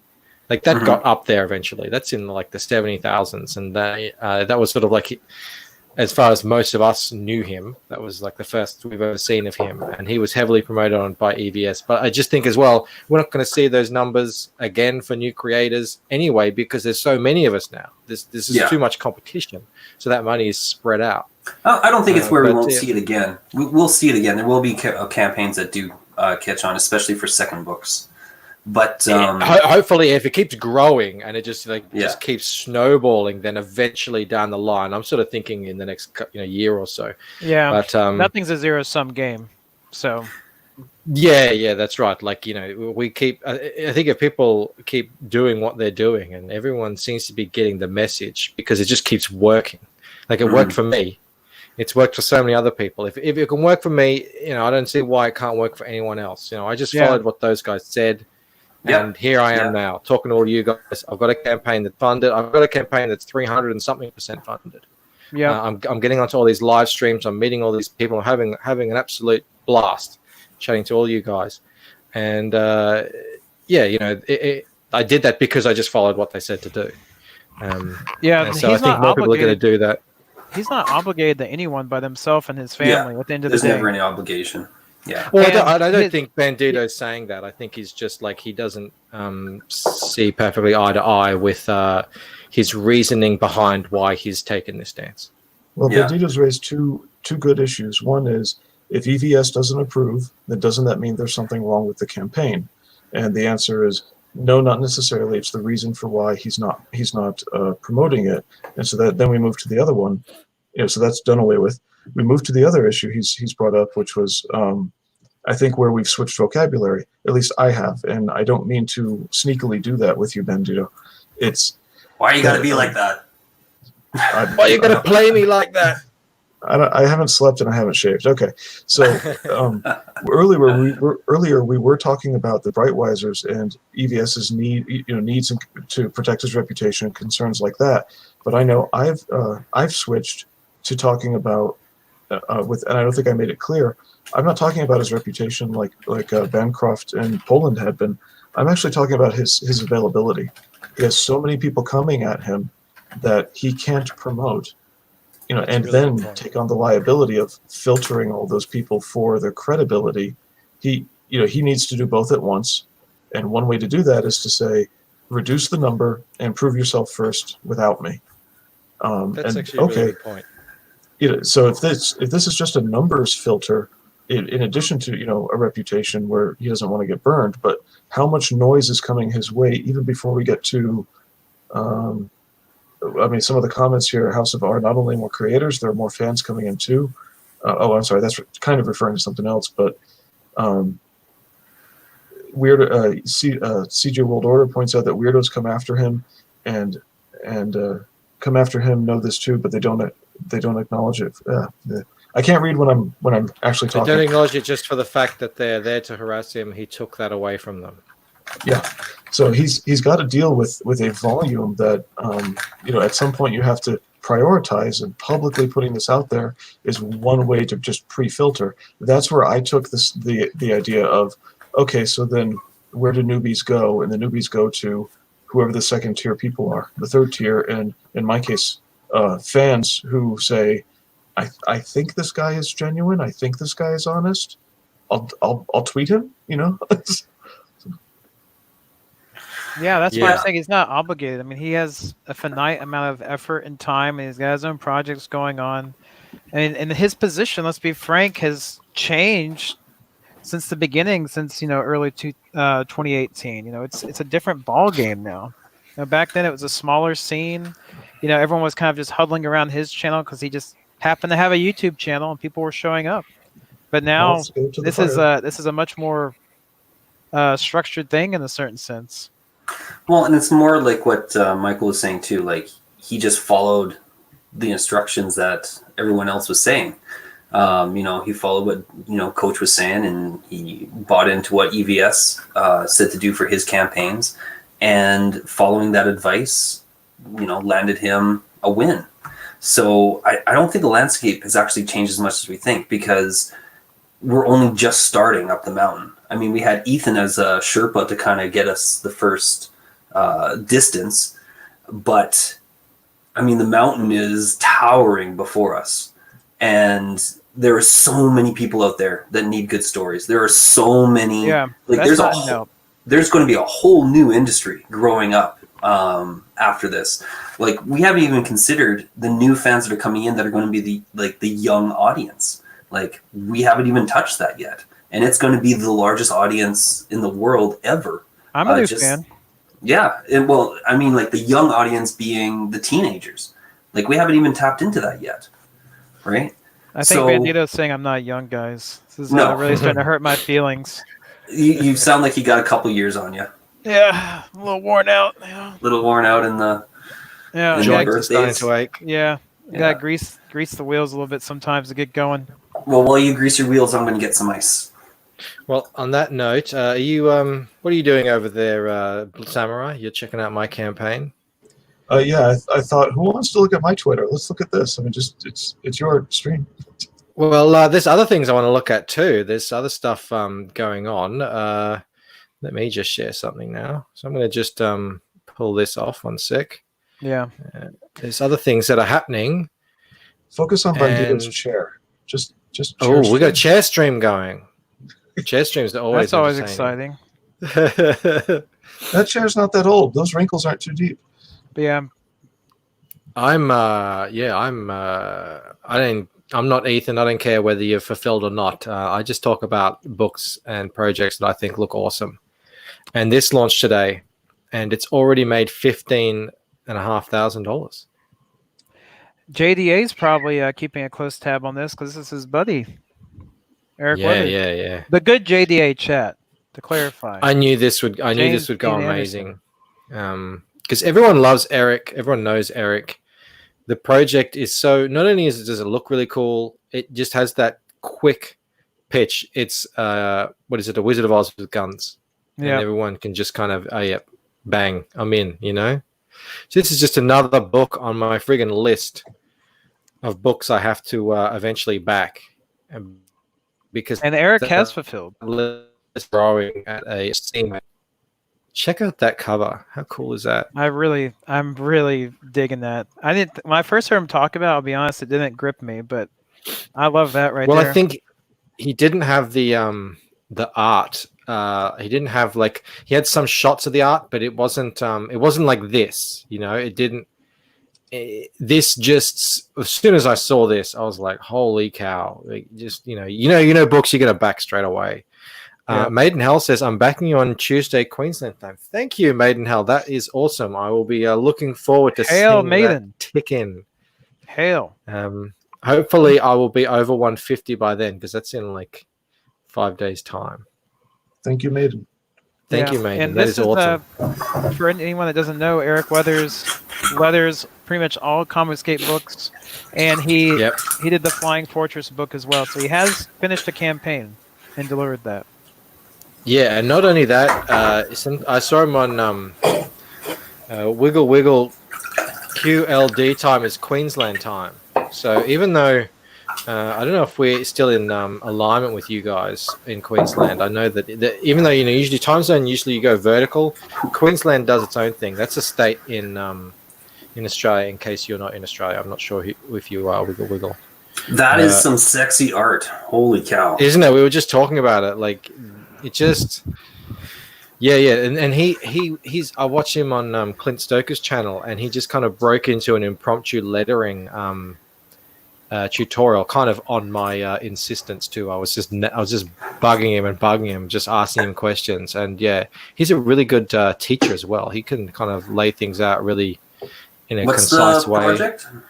This project is called Battle Brick Road. So this just launched today, and it's 15.5K, 273 backers. He'll probably get. I got 300 the backers. message in my email today. Oh, I'm sure I did too. I haven't checked my emails yet today, but he's see, I saw this first, and it looks good, but it's it's not that. Holy shit! He has that dynamic shot, Yeah. He's what? Sorry, he's crushing it. He's already. I don't know what it is. What do you got here? You're not looking at the total. It's 21,000, almost 22,000 Canadian. 15. Yeah, it's 15,500 US. Holy cow! Our dollar is crashing. Oh my goodness. Yeah, I remember the days of parity. They were interesting days. We actually went above the US dollar at one point. That was in nasty. 2012, I think. We were there once too. But yeah, so now we got good Orange Man. Yeah. Eric is he's the artist as well. Yeah, he is. Yeah. I don't know if he's the colorist, but he's the artist, and I'm sure he's doing his own lettering. Oh my goodness! I guess that's the Scarecrow. Look, that's the Scarecrow. Jeez. How cool is that? And that's just a sketch too. That's not art. That's just him. Well, it's art. It's a cool concept. Yeah, it's art. It's art. I don't think it's like the comic book art. Like when you look at the lines from this stuff and you look at the lines on this stuff, it's totally. Yeah, that's the original image there. Sure. Yeah, that's the original image there. It is the accessory book that he's putting out there. You'll hit it eventually. Is that going to be the same as the Ashcan that was already out? Is that the supplemental? Yeah, that's supplemental. Excuse me. Let's scroll down and see if it says anything. I don't see any description on it. It just says supplemental book, doesn't it? Let's see in the. So the colorist is Farah Nirma Lisa. That's I think it's a she. Can anyone confirm that? From the Philippines or somewhere. If Farah, you are a she, she is pretty prolific too. So yeah, I do my Comicsgate corner, so I check out these teams a lot. She's on a lot of CG books, and it's all amazing coloring. Do you know the writer, Michael? Are you familiar with the writer Zeb? The name sounds familiar, but that just might be because I've listened to Eric and he's kind of plugged it. Yeah. It might just be familiarity, but no. I mean, not off the top of my head, I don't know any other books he's written or anything. Are you talking? Why can't I think of his first name? Zeb Hetfield. Oh, Zeb Hetfield is the. Yeah, that's the writer. Sorry, gotcha. No, different guy. So yeah, this book, this project has apparently been around for a long time, and he kind of put it on the back burner just because he got all this work all of a sudden doing lettering, and he wanted to remaster what was it called, Flying Fortress, and get that out there and get something solid out there because he already had that thing finished, and now he can go back and do this right with. He's got a bit of a following now, and it looks like it all worked out for him. Yeah, Michael, cool. that makes a lot of sense because that shot at the bottom with the scarecrow's face that was fully colored. I think it's the cover, or maybe the cover. He's had that as an icon on streams for a long time. I immediately recognized it. This thing? No, it's cut out of the colored portion down here. Yeah, if you look that in the back there. Yep. The sniper guy. He's had that as his icon for a while. Yeah. Yeah, and it used to be called Operation Zephyr. Yeah. But he changed the name to Battle Brick Road. So, yeah. So I just thought that was cool to look at because, that's something that's happened today. And good on Eric Weathers. I'm sure he's going to... Hail Wiggle. Good night, sir. You're Have off, a great Wiggle? night. See you, Wiggle. Hail Wiggle. Thanks for stopping by. Always a pleasure to have the Wiggle here. Maiden Hell says that the colorist, she's pretty sure worked on Super Harem as well. Yeah, Well, tons of let's books. go take a look. Tons of books. I'm not joking. I'm talking like probably at least 10, I reckon. Really? I see her name all the time, and it's all really good stuff. So yeah, if it is, I'm sorry if you are a dude. I heard someone refer to her as a she, so I'm just going to kind of go with that. I think they're from the Philippines. Super Harem. Yeah, there you go. Farah Nurmaliza. Farron, yeah. I'm looking at it too. Man, they did such a great job on this book too. When you look at Wanger's art style, and I know a lot of people have thought that it's a little bit too childish or cartoonish. Well, I think or whatever. this art here is Joe Ball. I was just gonna say they did a really good job and getting. Yeah, Joe Ball, was that it? Yeah, I think so. Yeah. Yeah. Is this still in demand? Looks like it. It's just you can get the physical copies. That's what people do a lot of times when they go in demand. They just take all the tiers back, just cut the book. Ooh, look at that. Yeah, it's cool. No, I was looking at. What were we looking at? Oh, we're on Super Harem now. Yeah. Oh, we were just I was looking talking at the about, Operation Zephyr cover he had there. Oh, anyway, we'll finish Super Harem first. Oh, we're done. what we were just saying was that this person, this colorist, Farah Nurmaliza, gets around almost as much as Eric Weathers. We In a good way. believe in a good way. Well, yeah. They're all 'cause good ways. It might be a she, so we I don't want to say she like gets around like a town bike or anything. I don't want to be insulting. I'm just saying I see her, if she is a her, on a lot of books, and it's all amazing work. So yeah, hail Farah, if that's how you pronounce it. What have you got there, Blue Samurai? What are you doing there? We're gonna get more pajama shots. He likes his hand shots. There you go, Operation Zephyr. There's that. So Nice. what's that? Signed is that by... a what is that? This was an ash can that I picked up 2 copies of somehow. I forget what it originally came with, but then I ordered it from I don't know where. No, I ordered it, and I decided to get 2 copies. And Eric threw this in at the time, and anyways, and it was also because I was ordering something else at the same time from somewhere. But it's an ash can, and many of the pictures are the things we just saw. And so Mhm. I think I wrote Eric earlier today, but I was really busy. So here's some pre-sketches. Yeah. That's not a bleed over. This is a different image, like that. So I tried to write him earlier today, but I was actually working at the same time. I may have not hit send to ask him if this earlier book is the supplemental book that's being offered, or is it something more? And it's pretty cool. Yeah, well, it's I know listening to Eric, he said his book has been in production, like it's been in development, I should say, for a long time. Oh yeah. And he put it on the side so that he could focus on promoting the remastered Flying Fortress, and also, yeah, he's got all his lettering work as well. So he's a busy man, I'd say. So I want to find out what that supplemental book they're selling is, and hopefully it's an expanded version of this with many more things in it. Yeah, we'll find out. Hopefully he'll get onto a lot of streams, and we'll be able to see. Yeah, exactly, and ask him. He's a very accessible guy. Oh yeah, That's something that James Dean Anderson complimented on him as well. He's a very accessible dude. he has an awesome barber. He's an awesome barber. No, he has an awesome barber.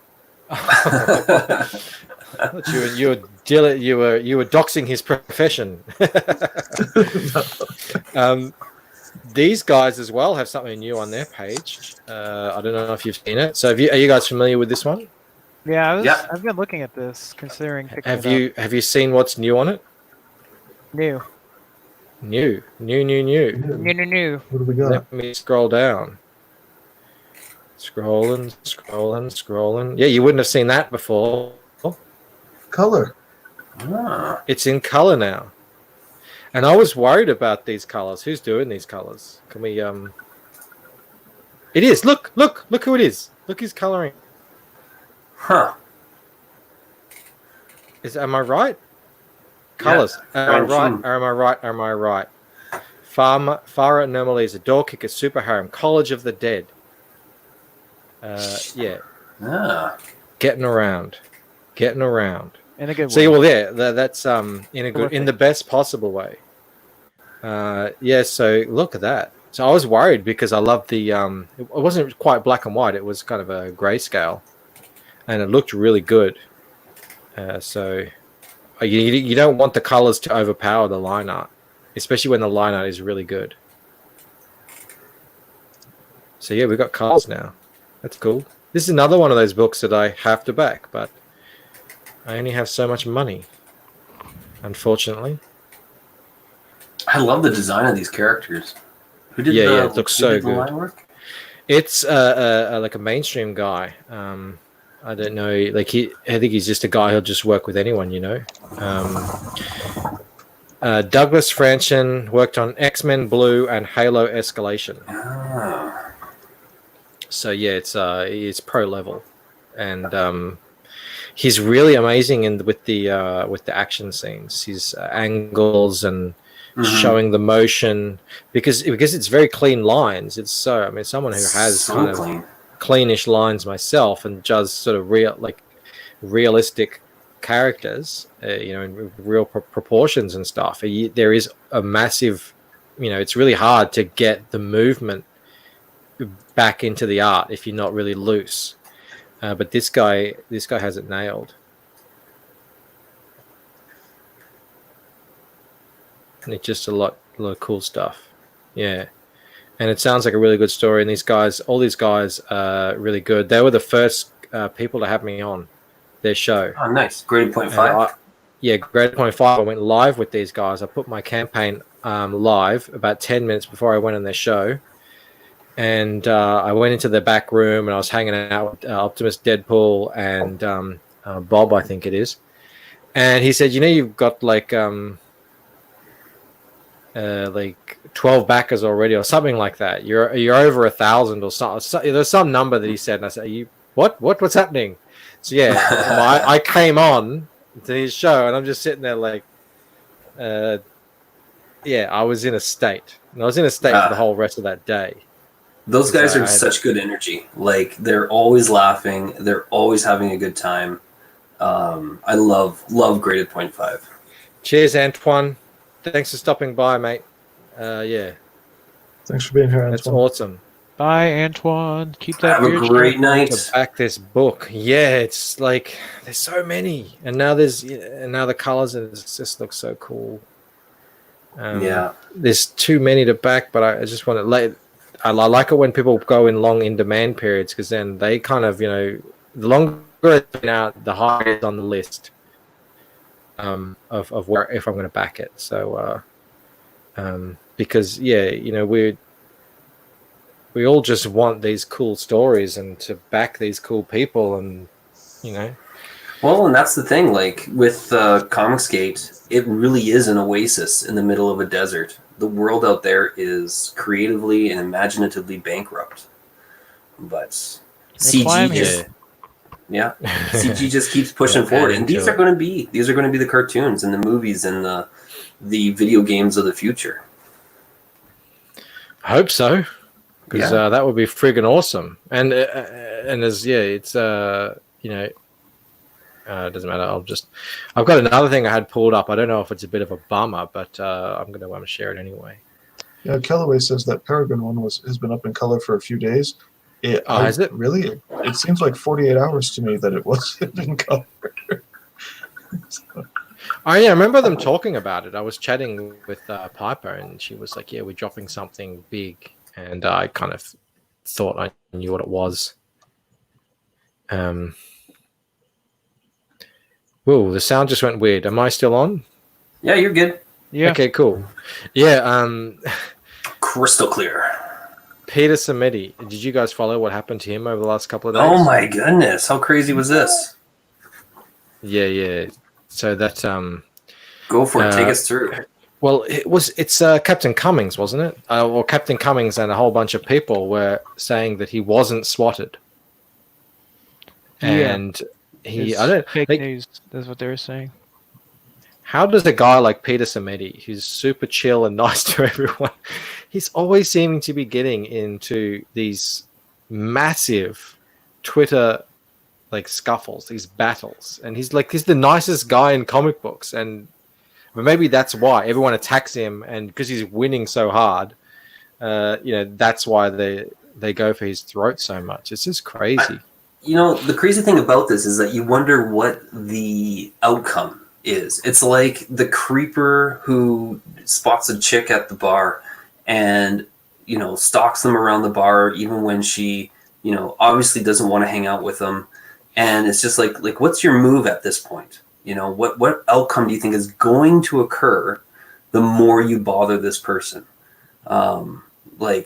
She's not going to turn around and suddenly be like, oh, I didn't feel that at the beginning, but he's creeped me out so much, I'm ready to go on a date with this guy. There just isn't a win situation for anybody in this. And when they continue to push it and create these lies, and it's just, what outcome are you looking for? Bandito, is this first or secondhand experience?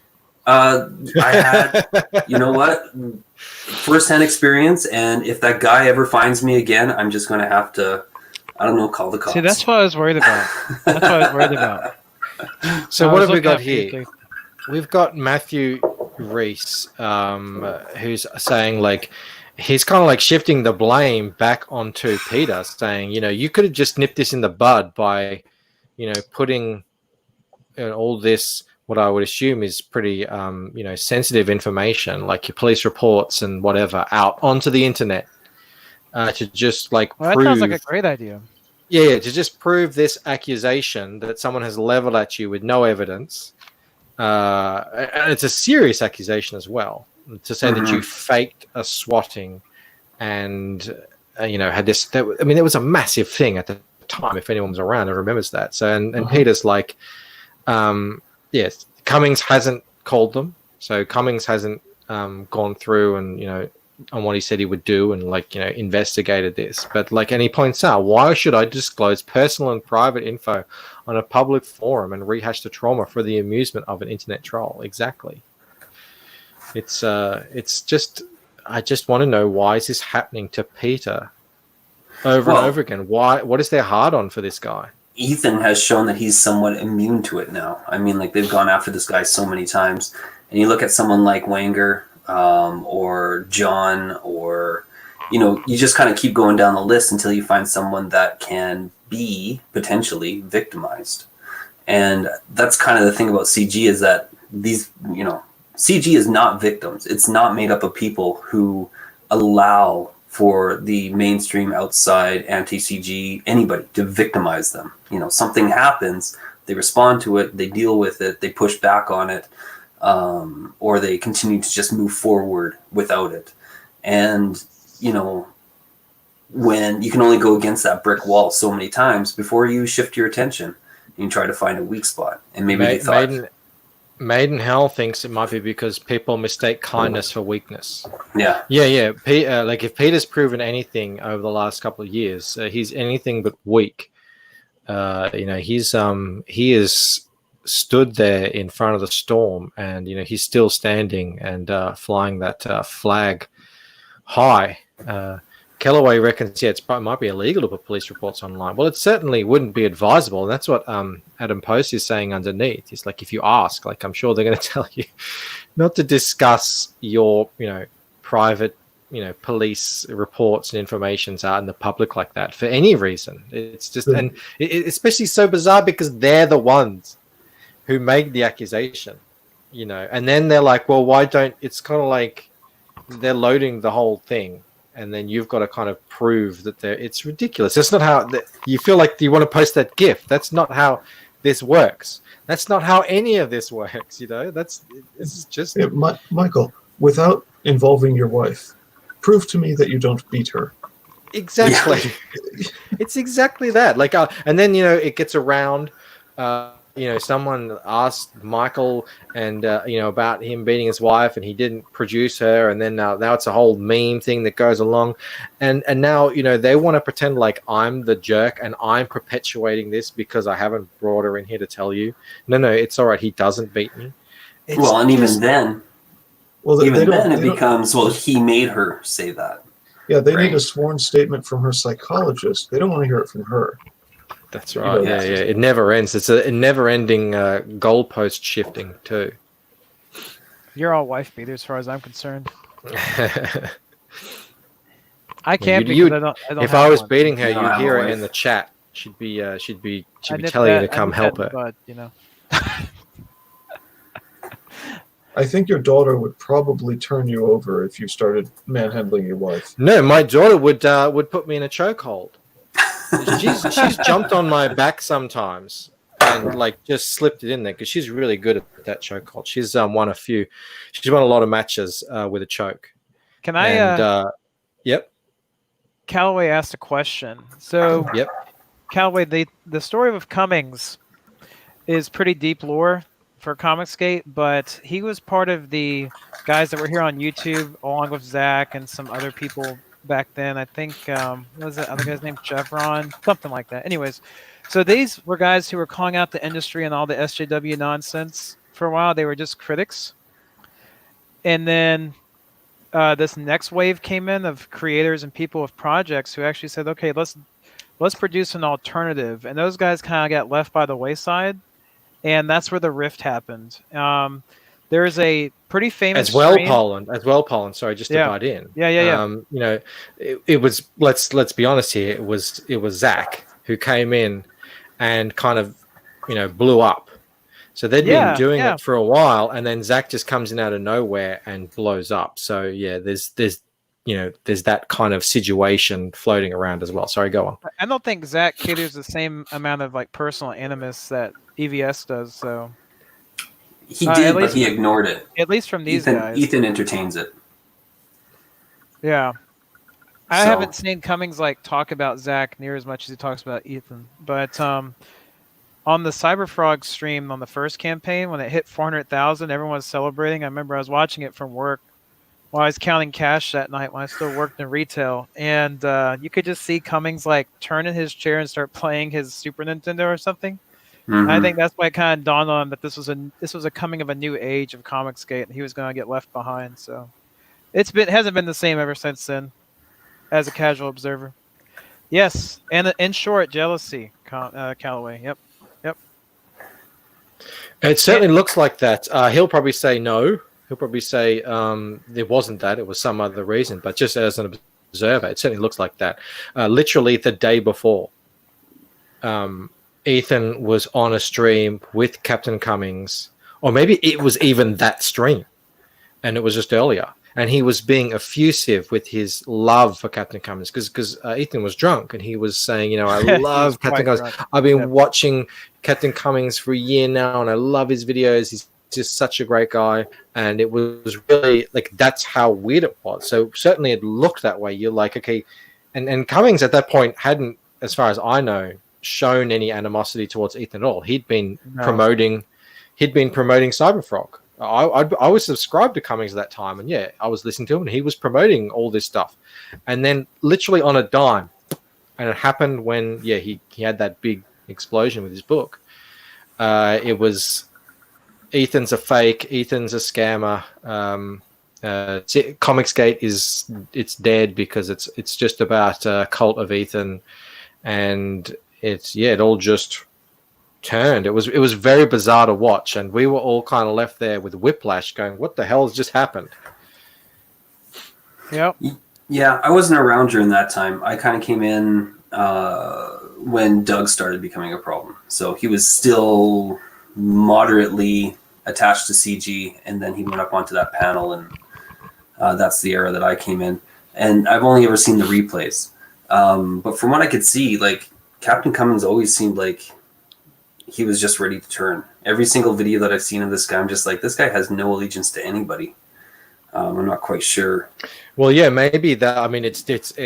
I can't look at it back like that now. But at the time, I had no idea. I mean, Captain Cummings was CG. He was CG to the core. He was one of the originals. He was one of the big dogs. And it came to me as a complete shock. Maybe it's because I listen while I draw and I don't quite watch the stream all the time, so I'm not looking at all the body language. I'm more of a listener. So, he's certainly in there in the mix. And, I mean, Ethan is this big thing. He was always going to be a big thing. Zach was always going to be a big thing, but we can't all be those people, and we just have to, deal with that. But he'll probably say that he fell out of Comicsgate for a whole other reason that we're not talking about. I don't know. Oh yeah, everyone's the hero in their own story, right? So, but going back to this tweet, just absolutely bizarre behavior. What does Matthew say? It's because it's not for the amusement of the troll, it's for the cause of the truth. Matthew D. Reese, I think I used to follow this guy. I recognize his Twitter handle. That's not how the presumption of innocence works. That's not. People don't just get to throw out accusations and then it's up to you to go and prove that they're wrong. I thought everyone understood this. Am I wrong? Do we not all get this? Everyone understands that until they're the ones making the accusations, right? I see. Because as soon as you got it in your head that this is a thing that's real, you already have all the proof that you think you need. And just so people who don't know, 10 Cent Story is Captain Cummings. Yes. Yeah. So 10 Cent Story is Captain Cummings. He's the one who originally said, Peter faked the whole thing for, I guess the victim bucks, I'm presuming. Soliciting. Guess who I just had a talk with? I'll be getting an official report drawn up fairly soon. I don't know. Who did you have a talk with, Cummings? That would be... CG World Order says Cummings was an unstable powder keg just waiting to go off. The issue was EVS saying Trump Space Force wasn't real CG. Lit the fuse. I've got Trump Space Force on my wall right here. Yeah, I have a copy. I bought that when it came out. But some of these will be will be filtered out as I get more books in. But a lot of this stuff is just petty. But what I mean is it's lost in translation stuff. Like this whole Tim Lim business, the whole rags thing. To me, it just seemed like people who kind of blew off a casket, they were just kind of got really hot-headed and kind of threw the baby out with the bathwater because one comment was said offhand on some stream somewhere, and then it all just snowballed. Yeah, I found all that stuff really confusing. I don't understand why everyone can't just kind of get along better. I mean, I don't mean you have to like be friends with each other, but just at least not hate each other. And yeah, I'm blocked by the rag zombie guys, and I'm old Gamergate. That's where all that stuff comes from. The woman in that book is OG Gamergate. So I find that really bizarre. I'm like, well, hang on, I didn't even know you. Like, I like this book. What's going on here? Yep. So yeah, it's all really Sounds bizarre. like a blockchain to me. It is. It must be. It must be. And I think Rags is obviously not just one person. There's a bunch of people on that team and who are promoted and stuff. And I think at one point, one of them reached out to me and said, "Oh, I'm so sorry to hear that you're blocked. Maybe just you can see it through this account, and you come check out what we're doing." I was like, "There's nothing. I don't know. Like, I think your book looks great. I really love that you guys have been able to build this whole thing up. But I don't back books, or I don't support people who block me. That's just my own personal bugaboo." Yeah, I don't know. The thing I always kind of fall back on is that these people don't seem to want to be a part of what we're doing, but they show so much jealousy in everything that we do. And if they could just get their minds around that, they're totally welcome. Everybody is welcome. Preston would be welcome. Everybody is welcome if they just want to hang out and not, tear everybody else down. Yeah, absolutely. I'm a bit like that too. I don't understand a lot of this stuff because I'm just not a combative guy. So I don't know what's going on all the time. And that's why I'm. We got Jason Black here. Hail, Jason. Thanks for Hail, Jason. Brother. And he's having a bit. Sorry, go on, Colin. Go ahead, Michael. I was just saying he was having a bit of a back and forth here with CG World Order. Hail the chat. You guys are awesome. I just sent James Dean Anderson a link to the stream. So, Michael, what I was going to say is that you're not a combative guy, which is why I have to jump between you and shit! that baby. Am I sharing DMs here? God, oops, sorry guys. I didn't realize I had my screen on. Sorry, James. I'm just doxing our DMs there. How embarrassing! And I just sent you a message too in private chat. Yeah, thank you, Bandito. I went to go see what the private chat was glowing for, and I accidentally hit log out because I'm a klutz. So. Yeah. Well, you're welcome, I guess. Luckily, it was just James and I saying he enjoyed coming on the stream. So yeah, that's why he keeps coming back. Not now though. I just doxed his DMs. Just doxed him. Oh my goodness! Damn it! Yeah, Will we ever? I treat James really poorly. I left him in the back room for like 15 minutes that time. You left him with me and Blue last night too. That was a special. Yeah. You guys chatted for ages. I was so scared. That was pretty scary. He's an imposing figure, and no, I was not really scared. But he's. I've seen his music. I don't know. It must have been a year ago. He was talking about being in a band. So I just looked something up real quick. I saw him on stage with people. It's like those guitars look little next to him. He's a big guy. And his wife does kickboxing or something. Yeah. So formidable duo. Oh, did you see? Sorry, I'm just going to interrupt. Did you see the private chat that I sent you there, Michael? 1 sec. Or it's in the StreamYards chat. Yep. Heading in there. Sorry to interrupt you. Yeah, absolutely. How many have we got in here? Yeah, we can get James and we can get him in there as well. Do I send a link?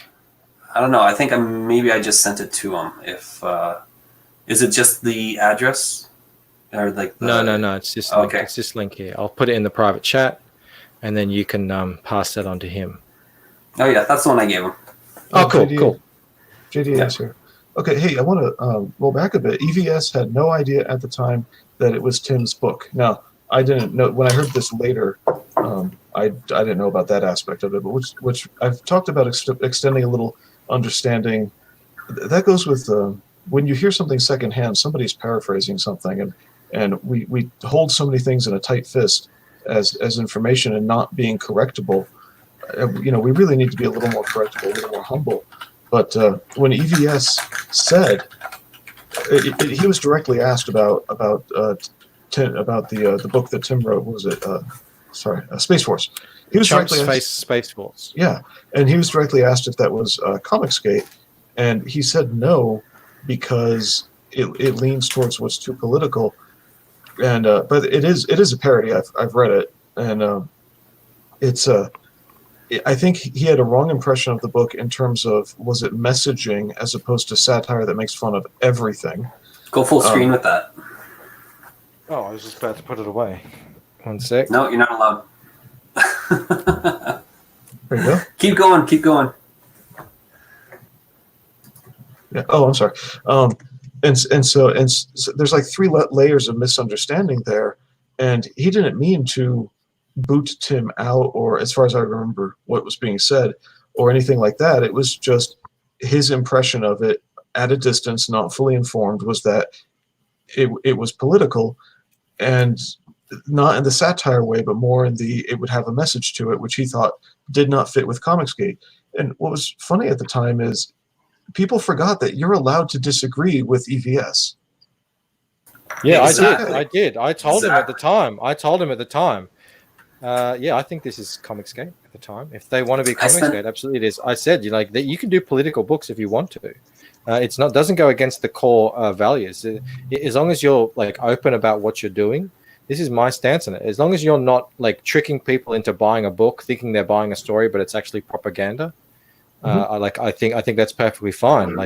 This is a parody. This is but that's just my personal opinion. And EVS isn't the lawmaker.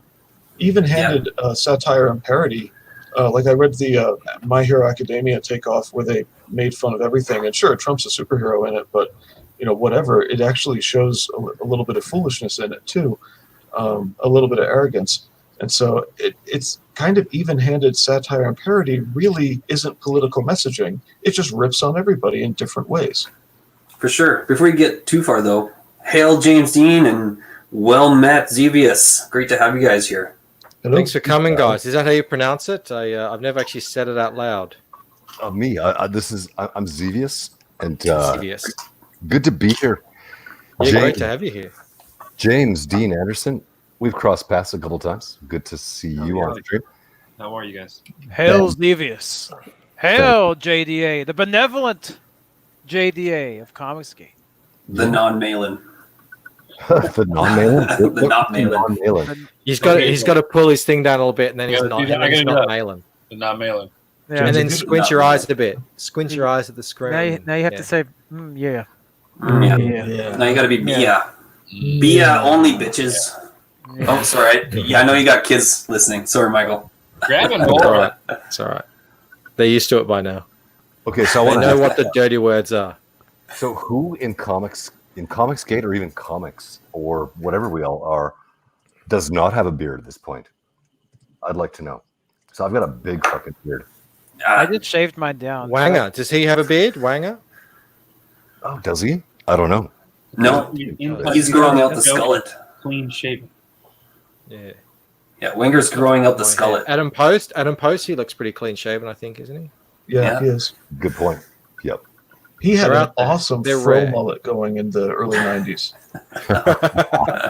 Didn't we all? Dude, I saw that. Did you guys all catch when Adam posted about a year ago a video of him in 1987? Mm-hmm.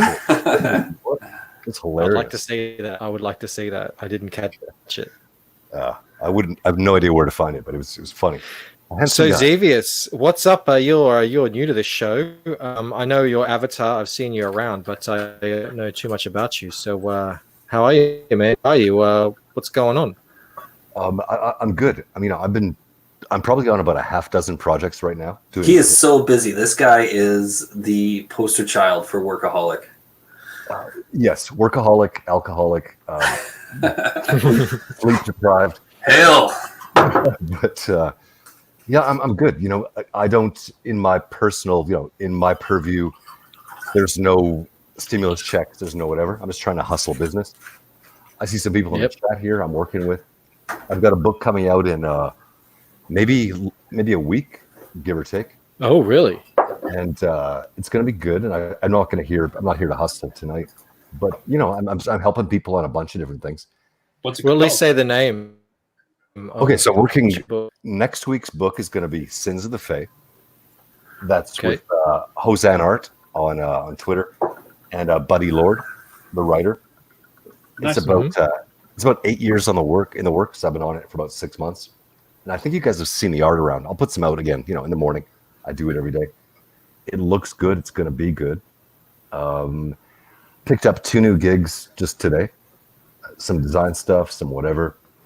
I've got some stuff with, some Ethan things, some whatever things. So I'm just. So when you say you work on a book, what do you work with? What do you do? Well, I've been in the business advertising agency for about 20 years. Nice.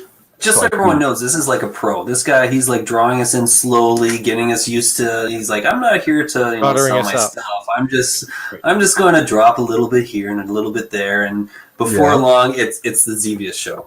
That's all. Okay, we're doing. whatever. Who do you think is paying me to be here? Yeah. Let me break it down to the simplest. I married a girl who works with the Eisners. She plays flute for Duran Duran. She's pretty hot. I like her. So I moved to San Diego, got involved in Comic-Con, and I started looking at my oil and gas work, my engineering work, my whatever. But while I was kind of getting drawn into Comicsgate, what have you, going, why the fuck do I do this for a living when I could be doing superheroes and spaceships and whatever? So around a year ago, I kind of switched gears, and this is what I do now. And it's going okay because I've made some good friends here, and I'm doing some decent work, I hope. And I'm on Twitter. I know all you guys to some degree. Yep. So, if you don't know Xevious, definitely check him out on Twitter. That's where it is in the. You have a very iconic avatar there, so that's what I recognize. I recognize the name. I recognize the icon, but. Maybe I just need to go back and check out your Twitter to kind of Mike, get an idea. Give me a follow. I think I follow you. You sound familiar, but you don't follow Xevious? Why do you got to be like that? I don't know if I don't. I'm like I interact with people for months, and we're sharing each other's things. I'm in private messages with them, and then I look like, what the? Am I not following this guy? What the hell? I follow Xevious, but he doesn't reciprocate. Oh, dude, I'm gonna fix that right Literally, now. somebody just tuned into the stream. Was like, we share each other's things in private messages. I was like, we send each other dick pics. It's pretty personal, but I do not share dick pics. Or no, there's been no. We share dick pics. You know what? We don't follow each other on Twitter. Well, it's kind of crazy we too. Follow each other. It's kind of crazy too. Like, I've been following Xevious for a little bit here, and then just seeing the sheer volume of stuff and hearing about the sheer volume of stuff that he's been involved in. I mean, he's just like that girl that we were just talking about, Farah. No, yeah, Farah Frenchine. Yep. Or Farah. Farah. It's Nirma Lisa. Yeah, you don't realize just how many projects they're in. Or same thing with James Dean. Like finding out that he was the creator of Rainbow the Brute logo. Is that right? Yeah. At this point, I think I've done 15 logos for CG related stuff, or somewhere in there, but maybe 12 or something like that. Yeah. So I mean, like, it's just crazy. Like, you don't realize just how tightly knit this group really is, and you don't realize just how many people are working together. And I think that's super cool. I think you guys got something amazing going on with that. Are you a bit of a meme maker? A meme maker? I'm seeing some memes on your There's Twitter. I don't know if he's they're done a your people couple just good. sharing them. You know, I go from like, I've got 2 workstations here, you know, both 2 monitors, whatever. I'm working, but I'm always watching something on YouTube, and every so often I'm like, damn it, I should go do something funny with that. So like, I'll go, you know, I'll So the answer is yes. Then you are a meme maker. You're a memer. I'll basically leave the desk, go to the iPad, and put together a video, do something stupid, and yeah, sometimes those things get some good, some good response. It's Good fun. mileage. Yeah, well, it's good to meet a fellow memer because I do exactly the same thing. I don't go out of my way to make memes. Something will just kind of strike me. I'll hear something, it'll trigger some kind of image in my mind, and then I will do the same thing. I'll go off and whip something up. I'm actually working on something right now. I'm hopefully try to get it out tomorrow. It should be pretty funny. But yeah, that's cool to see. Like, I'll give you an example. I just got a really good gig. I won't talk about it publicly.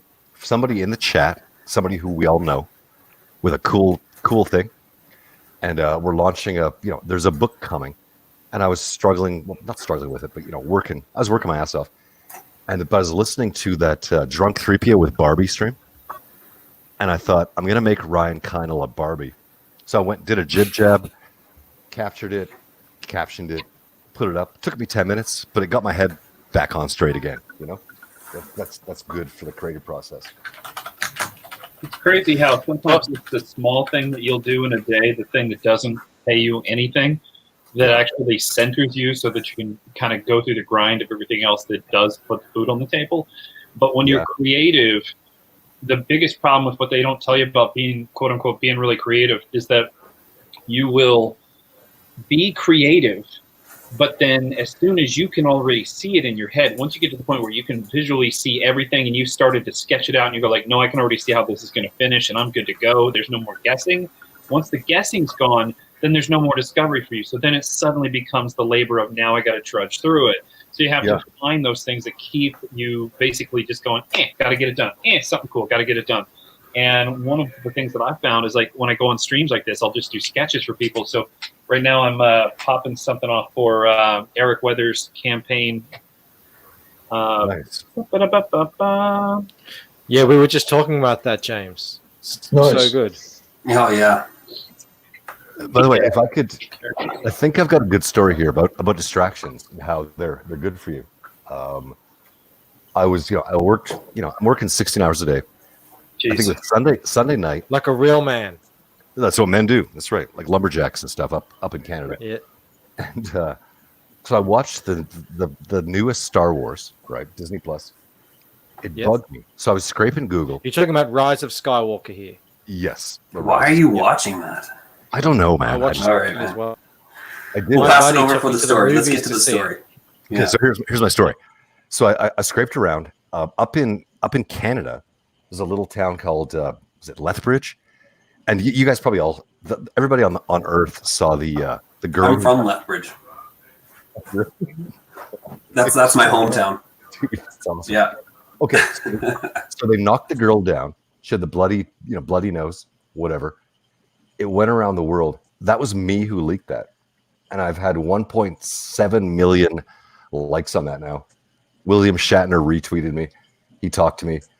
And I've got agencies. I can't even catch up on the messages, the DMs I've got for releases for the video.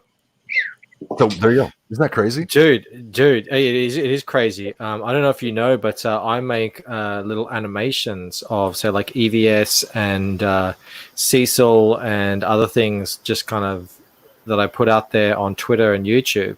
And they don't get 1.2 million, but they've gotten, 20,000 views or something. Nice. And the amount of messages I get from those videos over the first couple of days or first 3 days that I put them up is insane. So yeah I can't imagine timesing that by many magnitudes. That's crazy. Yeah, I don't even know what to do. When I get up tomorrow, like how to even approach it. So yeah, whatever. It was fun. So okay, so Bancroft, you're not Lucius, you're Luthen. So you're breaking up there. Yeah, sorry about that. Everyone else hear that? Okay, I'm gonna follow you guys. But Michael, Are you the Lucent on Twitter, or are you Lucius? You're not Lucius. That's the other guy, right? Yeah, he's frozen up. He's I don't know if he's the- the Lucent. Oh, check. You're still. Hey, Xevious, I'll try to help you out. It's just Michael. Michael isn't. Am I? Are we all? Oh, he's out of the stream now. Oh, he's back. Okay, we're What's good. going on? We're good. The internet is crashing. Are we good now? I think it's amazing. I think it's amazing that I'm with, hearing. with COVID, I believe the internet's been pretty solid the whole time for the last 6 weeks. I think it's awesome. So Take the small victories as we can, right? pretty much, yeah. So, Devious, you said your wife is a musician, right? Or Dire? Sorry, say again. You said your wife is a musician, like she's with Dire Straits? No, she's been on a contract. She plays the Eisners in San Diego Comic-Con. So if you go to the Eisner Awards, the hot chick playing flute on stage is that's my wife. That's cool, man. That's cool. It's kind of cool. I was lucky too. I was very lucky. I married up. I found Xavier, that like, what's can you funny is that guys people hear that me? talk about comic book artists like they're a bunch of weebs that like don't get laid or whatever. What I found is exactly the opposite. Like we were the guys who got really lucky later in life because then like we weren't cool in high school, and then years later we ended up with some amazing girl that we did not deserve. And it's like hilariously true across the industry. Like there's a bunch of artists that are just like when you actually see our wives, you're just like, how? Like no one understands how that happened, including Yeah, I found that to be true as well. That's why they make that insult, because they're projecting themselves and seeing, who they're talking to. Yeah, I mean, So like, sorry, I nobody- didn't catch anything of what you were asking me, Xavier. Sorry about that. I had to turn off my video because it was just I couldn't hear anything. Yeah, sorry, man. So your book is what is your book right now? It's The Lucent. Let me bring it up if I can. And I put a link to his Twitter in the private chat we got here because I can't put anything in the other chat. So Yeah, that's the one there. So this is it's been going. It's been up for a week now. Today's the first week it's going. One off 150 backers. That's kind of the reason for this stream. We were trying to convince some lovely person out there to give us over that round number. So can I ask who did the pencils on that? 'Cause I was talking with Bandito here. You're looking at this morning. I love the cover is fantastic. The hand, the foreshortening, it's really, really good art. Who did this? Thank you, man. Yeah, it's all me. I'm the only man on this whole project. Wow. Okay. Yeah. Very well done. So sir. thank you. That's really good. Yeah, I don't normally in the inside. I don't really have a reason. I don't normally draw hands that big on the page right up like that. And so that was and because it's such a focal point, that and the face, I had to nail it. And I struggle with that hand a lot, but worked it out in the end. That's actually my wife's hand. Everything about this cover works. Scroll down to your GIF that you got at the bottom.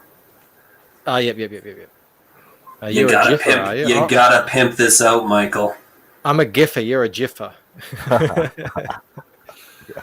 Yeah, so the cover, I worked really hard on the concept of the cover. I conceptualized it for a long time before I even started drawing and everything. I just wanted to make a cover that gave people the idea of the story that was inside. I didn't want them to think it was, Dan Frager's Black Flag. I didn't want them to think it was Cyberfrog. I want them to kind of get an idea of the kind of story that's on the inside. So I worked really hard on it, and I envisioned it with this, because you're kind of looking down on a paddle. It's kind of the perspective is sort of, it's kind of dual. You're looking at it from both angles in a way because it's reflective. I conceptualized it with this UV spot over a matte laminate, And yeah, that's going to be one of my stretch goals when I finally get a moment where I'm not promoting non-stop every day, all day, where I'll work all that stuff out and figure out exactly, where that needs to be on the totem pole. Because I need that cover. I need it to be have that UV spot on The it. spot gloss. Spot UV is Yeah, great. that's right. It's nice, Yeah, man. yeah. It's really good, and that's a good. So you did pencils, inks. That's all you. Pencils, And colors? inks, colors, letters. The Nice. project is Michael Bancroft. Cool. That's right. Yeah, yeah. Here's some. I just uploaded today. My internet's a bit slow, as you can see. Yep. Get that Australian potato internet. I looked before I started streaming. I saw like what's the minimum number of upload speed you need to be able to stream, and I'm like half of that.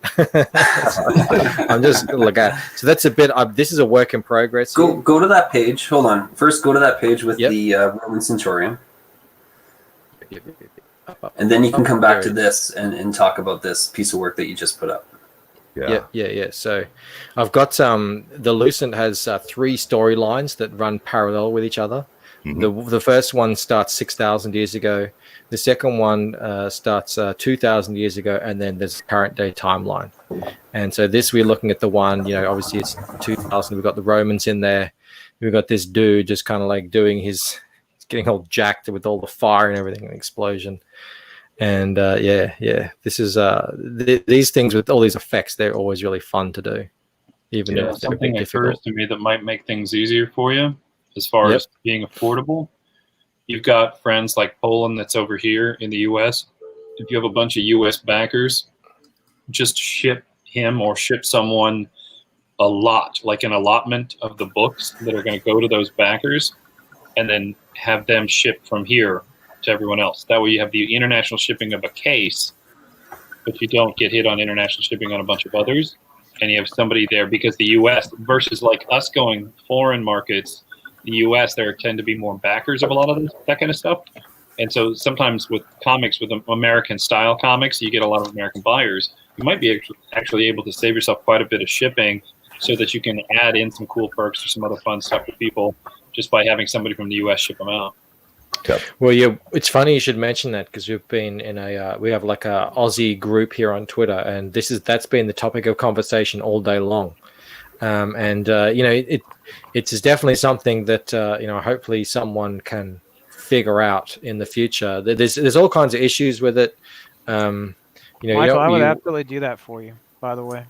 Well, I would want to pay you as well, though, Poland. So that's there's just that it. added You fee. can pay him. You can actually pay him decent, and you're still saving money, and your backers are getting them a lot faster because you have the one case of something to clear customs. As a matter of fact, you might even consider doing a print run where they're physically printed here and physically printed there.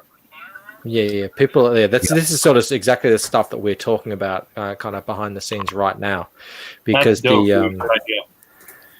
the shipping is but although we're kind of in a better situation, weirdly enough, in Australia, because the US dollar, at least for the moment, goes a long way here.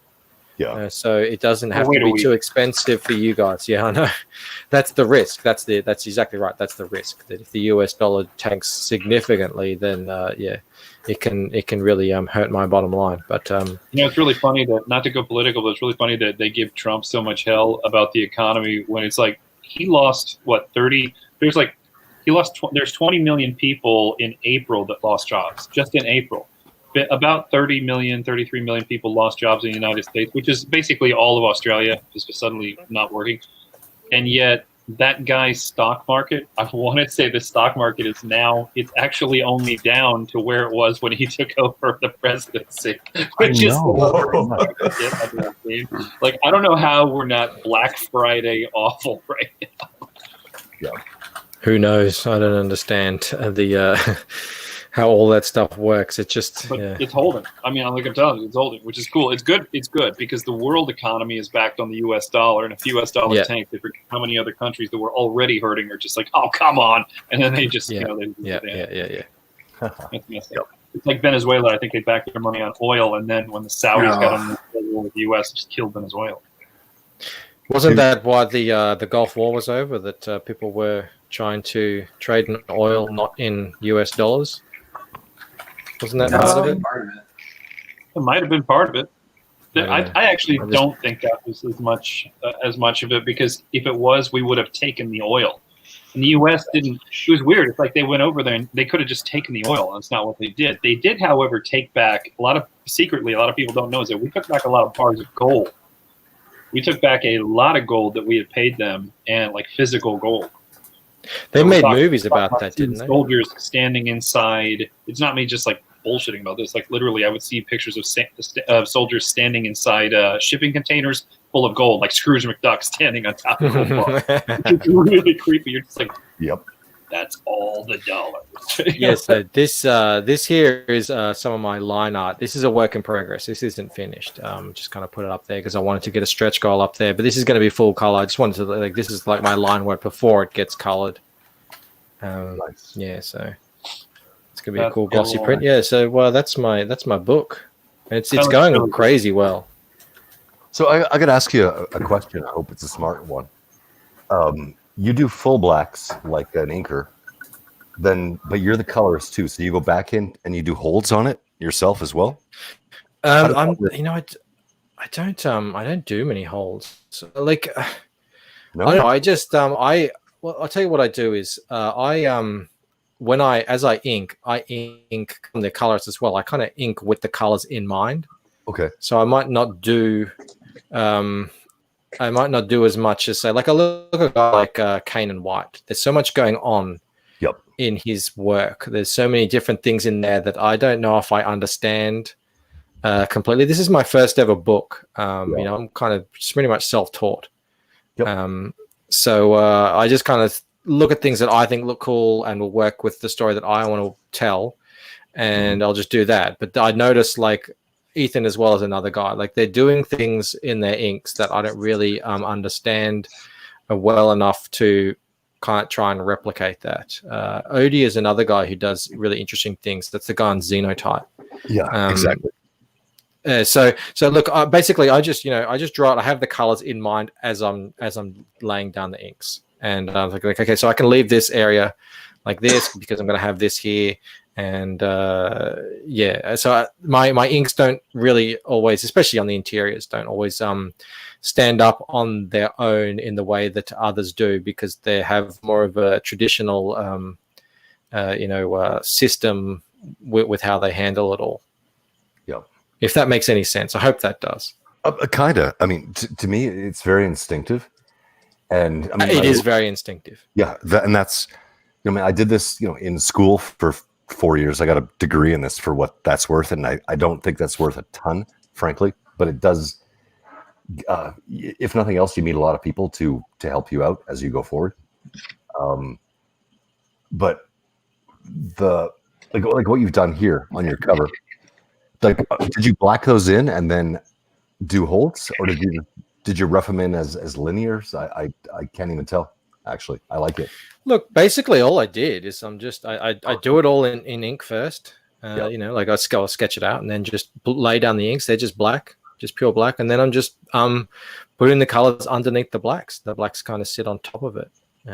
Just multiply over the top. And away we go. That's pretty much it. And then add the highlights and all that kind of stuff. There's not actually too many elements going on here. You've got a few gradients in the sky coming different colors in from different sides, and it's mostly, I guess, most of the detail is in the ink, is in the line art. It's really good, man. I love. Thank you. Yeah. Like I'm so proud that this cover does seem to resonate with a lot of people. Yep. That makes me really happy because I think it really does sort of tell the story, not only of what's in this book, but what's in the book to come. What kind of book you're going to be seeing here? What kind of book you're going to be getting here? It's sort of otherworldly. It's strange. It's a bit mysterious. It's got real people in it. I've got this realistic style, so it's going to be in that style, and that's cool, man. That's cool to hear. That's your impression. Nice. So what else is going on, boys? You know what I like about it? What's that? It's fucking sexy. Well, yeah, I mean, I'm fully on board with that thing. You know, it's got to be sexy. It's got to be cool. Like Todd McFarlane said, you know, whatever you do, it doesn't really matter as long as it looks cool. And Exactly. you know, sexy chicks look cool, beautiful women. Even the even you men have to be beautiful because we don't want to look at. Well, it depends on what kind of character they are. You know, the appeal has to be there no matter what. Exactly. And even if it's Yeah. a villain, I mean, they have to be interesting and entertaining. And something has to be there to catch the eye and make you motivated to be interested in what they're doing. So, and I don't know, that's the thing that a lot of mainstream, like not everything, some stuff is, there's still a lot of stuff that's interesting that's out there produced by the mainstream. But there's more, unfortunately, that we can point out where they've taken away the things that make them interesting. Yep, true. Little anecdote about yes, your someone. son. What was that? No, sorry. Oh, wait. I think this is more important. Someone. What? Someone posted a tweet, and I have no idea who it is, so I won't be able to find it. But basically, it was this, and it said Image Comics in the 90s, and then Image Comics today. You know, like there was a cover of Spawn, #1. It was a cover of what was it, Wildcats? Was that the thing? And then another one I don't quite remember. And they were all, you know, it's just these like dynamic, beautiful books that just draw the eye and capture it. You can't look away. And you know, they launched, especially in the case of Spawn, you know, it launched a iconic character. And then it had just this other one which was released I guess recently, and it was just this bland, drab, poorly conceptualized, poorly drawn collection of what looked like ordinary people just sort of standing around. And this is them selling their comic in 2020, and it's just how far has this company fallen if you know that's sort of the standard. Michael, do you remember on the first stream when I showed off the old Tomb Raiders from Top Cow Image versus new Tomb Raider? Yeah. That was pretty rough. It's really boggles the mind, doesn't it? We went from dynamic, sexual, tantalizing poses that were awesome and caught the eye to bisexual lighting. So I guess we kept some part of the sexual. Washed out CalArt sophomoric nonsense. Yeah, James, if you got a really bright pink light just right on your face, but you kept that blue light in the background, you would be getting very close to bisexual lighting there, I reckon. No, Which is total, like, just another thing that has been stolen by these wokies. I mean, that used to be cyberpunk. That used to be super cool. Yeah, you're right. Oh man, There's a they character. don't have anything original to do. Like, and this isn't even like a slam. It's like, just look at what they do. It's based on economics of Marxism. It's based on, which basically Marx, you know, like he just didn't work. He lived with some other guy, lived in his house, never worked, never had a job, and that's the thing that we have. We have a guy who goes out and says this stuff, and people go, yeah, that's a good idea because reasons. And even though it was not only a horrible failure, but a lot of people died over and over, and a lot of people suffered day in and day out. And we saw this for 100 years, and then these guys come out like they're coming up with something original. It's like, no, asshole. It's no, not. There's nothing original about Marxism. And by the way, also, it doesn't work. It's a terrible idea because what it does is it says, like the six of us, let's say Xevious is the best artist here. Well, he does the work and he gets the money. The rest of us should share it because we're not as good. Yeah. Like, well, I didn't do anything. I didn't earn it. But if capitalism comes in, then meanwhile, a guy like me who may not be as good of an artist as him can go, okay, well, he might hire me as a designer, and then I might just become a designer and get my stuff out there that way. So we still might end up working together. Like, I don't mind that Ethan makes more money than me. I'm excited that someone is making any money in comics. It's bizarre to not hear that people are actually doing well. You mean you have the ability to, with compassion, to actually be happy on someone else's behalf. It turns out I'm not sick. Yeah, it's just so jealous little children that didn't get their way when they were children, I guess, and then they grew up. I just don't understand it. There's always that kid on the playground that doesn't know how to share the ball, and then except he somehow thinks that he earned it. Meanwhile, he forgets that it wasn't his in the first place. He just showed up and took something that the class put there for all the kids to play with. And unless you're Preston Poulter, in which case you brought all the balls that your dad bought for you or your mom bought for you, and then you take them home with you. See, I don't fault people for having rich parents, because I just go like, well, congratulations, you're lucky. But it's the attitude that you bring with it. It's not about the money or where you got it from. It's the attitude you bring with it. I don't disagree. The attitude tends to be bullshit, and unfortunately, I think we live in a world where that attitude itself is permeating a whole generation of people who never got hit in the face when they were kids, who never learned a lesson, who never had a real job growing up, who didn't have those horrible, crappy jobs growing up that made them go, man, I'm so lucky to not have a horrible, crappy job and still be able to pay the rent. Yeah, amen. I mean, I grew up, okay, I will say live, I do not live about 3 blocks from Incognito Bandito, probably. But in northern Canada, you're going to have fights at the bike racks. It's going to happen when you're a kid. 100%. That's how it goes. You're going to play some hockey. You're going to get a bloody nose. I don't lose a tooth. I don't think Preston Poulter's lost many teeth or had a lot of bike rack fights. I just don't. I just think people give him too much. I'm not saying they're not making valid points. I just think they give him too much steam. It's like the dude doesn't matter to me. Like, I don't even see him. I don't like. I honestly don't understand. Like, if any of you guys were fighting with each other, or fighting with people I knew, I'd still just be like, yeah, but I don't care. I got crap to do. The only reason I ever see anything he ever does or says is because someone sort of, on this side of things is talking about it. Otherwise, I just don't see him. I had no idea who she was before Ethan went on there. Yeah, I think you actually get a lot of mileage out of Preston and the anti-CG. Like anybody, like Mike Miller, any of those guys, there's actually a lot of mileage in the gas tank from those guys if it is used properly. And I think EVS has, at times, I don't think it's kind of a little bit too much punching down for him now. But I think at times it's been very topical and very beneficial for him to talk about them.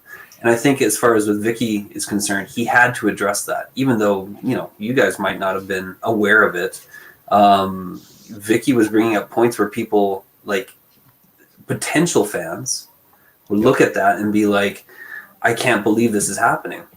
And those guys are going to get mileage out of Ethan no matter what, right? Like you just put Ethan's name into a video and you're going to get X number of views on it. So for Ethan to kind of turn it around, monetize his haters. I do find that funny.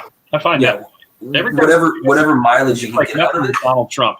Every time somebody goes at Donald Trump, he just laughs and weaponizes it and makes money on it. 100%. Ethan's like, oh, thanks for giving me something to talk about, moron. And he just does that. And then he makes more money on it. And people, like, they're feeding him attention. And he's got to get some. Yep. James, I just followed you on Twitter. I did the same to you about 15 minutes ago. Good call. Really? Sorry, bro. So it's a real love fest in here now. We need a love fest. It's time for a love fest. James has brought the mood lighting. We need a bit of that ambient music. So I want to do a shout out to somebody in the chat here. We got Chaotic Neutral Comics. Yep. And we talked work yesterday. And it went on for an hour or so. It was a good phone meeting, as I like to work. But there was a point where we're talking, and his cat came on. His cat was like, "Growl!" Like it was loud as fuck. And he's like, "Oh, sorry, bro. That's my Maine Coon. Weighs like 17 pounds." And they're jealous. They're those big things, yeah. Oh, they're huge. Yeah. And my cat was trying to sleep on the chair beside me, and then the cat did it a second time. So my cat got up, got on my desk, and our cats basically they Skyped, like they were talking together. As they do. I know that's totally gay, but it was funny. As Loved they it. are He's wont. saying it's 21 pounds. 21. His cat. There you go, bro. Dude, If that that's is a cat. huge cat. So I'm gonna beat that. A friend of mine here in Wichita, at one point when I was growing up, he had a Siamese that was 35 pounds, and I think it was one of the world record holders, or like the top, like maybe number 3 or something. It was like stupid. And the cat wasn't just like, oh, it's a big cat. Like Maine Coons are just huge cats. This They're thing huge. was fat.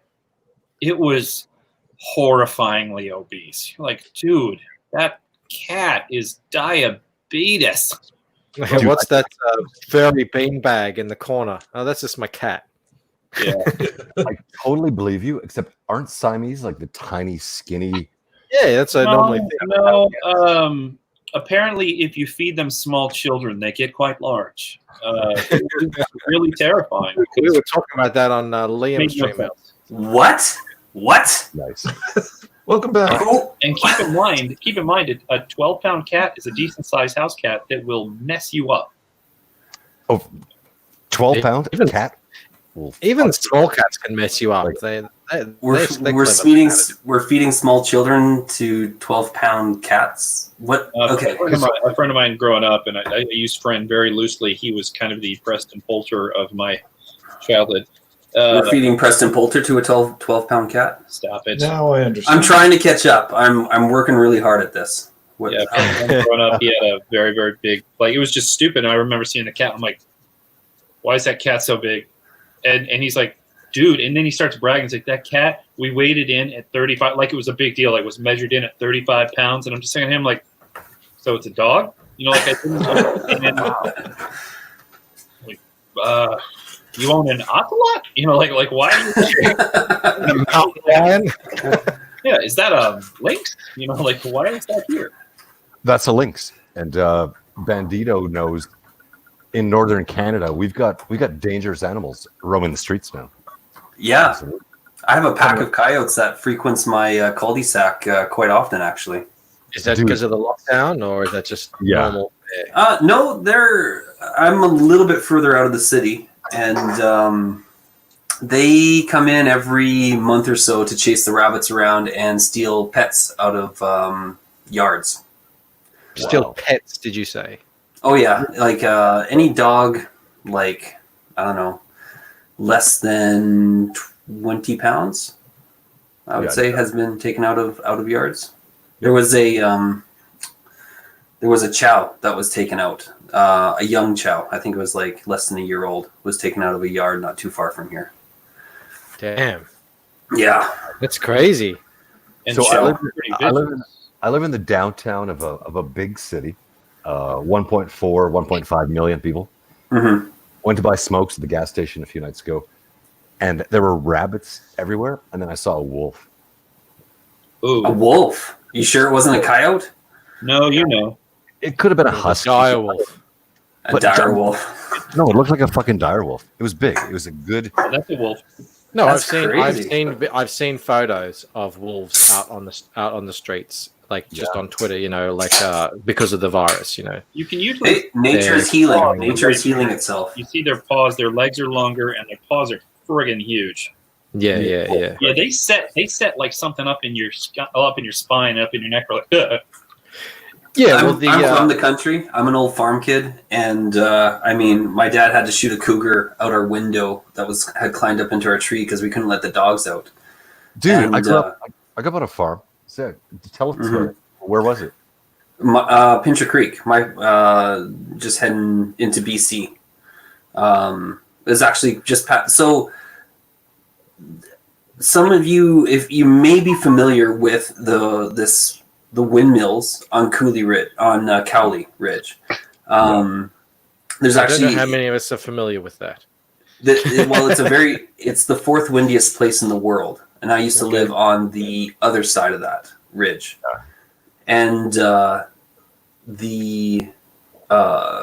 we used to have everything coming through there. So there's like 2 or 3 cougars that we knew used to be in the area.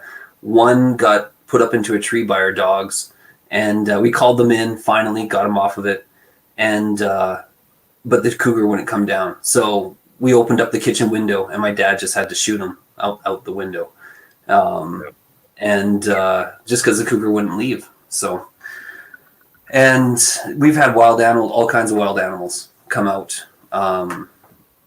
We've had caribou. There's one time I woke up in the morning, and there was like this thick fog over the entire field, and you just saw this one caribou kind of walk out. I was like, oh, that's really cool. I need to like try and get a picture of that. And so I grabbed my camera. We didn't have cell phones back then. So I grabbed my camera, ran out there. And as I opened up the door, the caribou's kind of walking across, and then like another one comes out, and another one comes out, and another one comes out. And there was probably like 200 plus caribou that just kind of walked out of the fog and just kind of continued to go. And I was like, it was just stunning.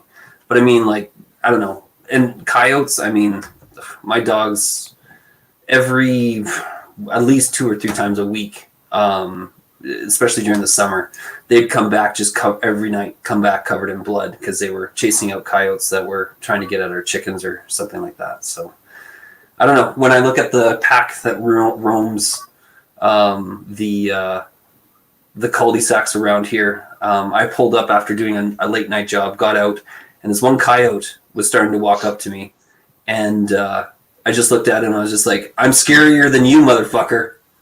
And he turned around and started trotting away, and then I saw behind him, a significant distance, there was a bunch of others. But Nice. yeah, it was We don't have coyotes, but we do have German tourists eating crocodiles.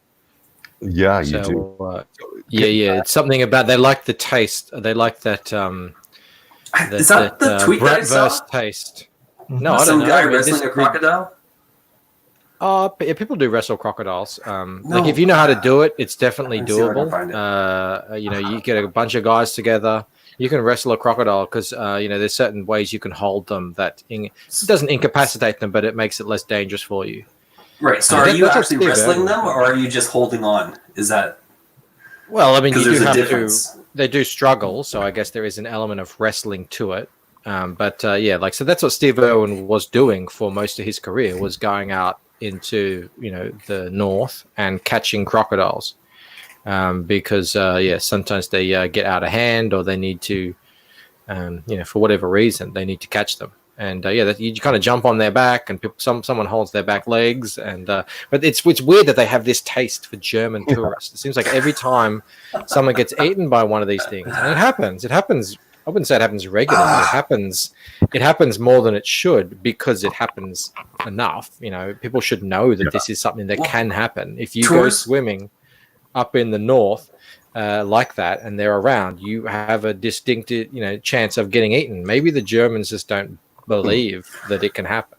Well, tourists are the worst. Like, I used to work at a national park, and we would have bears and bighorn sheep. That there was a few herds of those that would come through, and tons and tons of deer, obviously, and skunks and all kinds of stuff. And tourists, especially from like Asia or whatever, they thought, like, I don't know. One person from Japan told me the only animals they ever saw were in zoos, and they had lots of petting, lots of opportunities to pet the animals and that kind of stuff. So they thought that they were all tame. And there was one time I saw this guy who was trying to put his kid. The father was trying to hold his kid on top of a deer, a male deer with antlers, Oh God. and everything. He was trying to hold it onto the deer so that the mother could take a picture. And the kid was, and I mean, it just would have been one strike, and it would have like impaled his neck or something like that, right? And the worst example I ever had was I was leaving the park, and I saw these kids. And so there's 2 ditches on either side. On one side is this picnic kind of eating area, and on the other side, I saw these 2 kids, and they were like holding these sandwiches out. I was just like, what are they holding out to? I was like, oh man, if it's like a skunk or something, they're going to get sprayed. So I pull up and I kind of go over to the other side of the road, and I saw that it was a black bear that they were holding these sandwiches out to. The black bear was coming up. I lay into my horn, The black bear, of course, gets scared and runs off into the bushes. And I get out of the car and I'm just like, what the hell are you guys doing? And of course, their parents are on the other side. They're mad at me now for yelling at their kids. And You just saved their life. You were the I biggest just, yeah. of this stupidity because you're dumb and now you have dumb children. You have dumb children, exactly. So, and you almost didn't. You almost didn't have dumb children. I don't know if you guys have seen this, but there's a really funny clip of Joe Rogan talking to a dude about who would win between a gorilla, like a silverback male gorilla, and a grizzly. And the guy was like, I just feel like it's the gorilla. And Joe Rogan just like outlined, no. Like, you got to understand. There's no fight. The size, the claws, you kind of, if you're not really familiar with either animal, and obviously I'm not because I'm not from the countries where these are in, but I like a bit of interest in checking out these animals. Like, that's where this guy was coming from. He just kind of looked. The gorilla looks like big and muscly. He was like, he's thinking of a movie star gorilla. Yeah, he's thinking of the gorillas. He's thinking of King Kong as like a gorilla size, and that's not what gorillas are, right? There's a bear has almost 3 times the size of on a gorilla. Like there's no fight. Massive. Like, how long are those claws? Yeah, they're like steak knives. Yeah. I love when you have hatchets for fingers.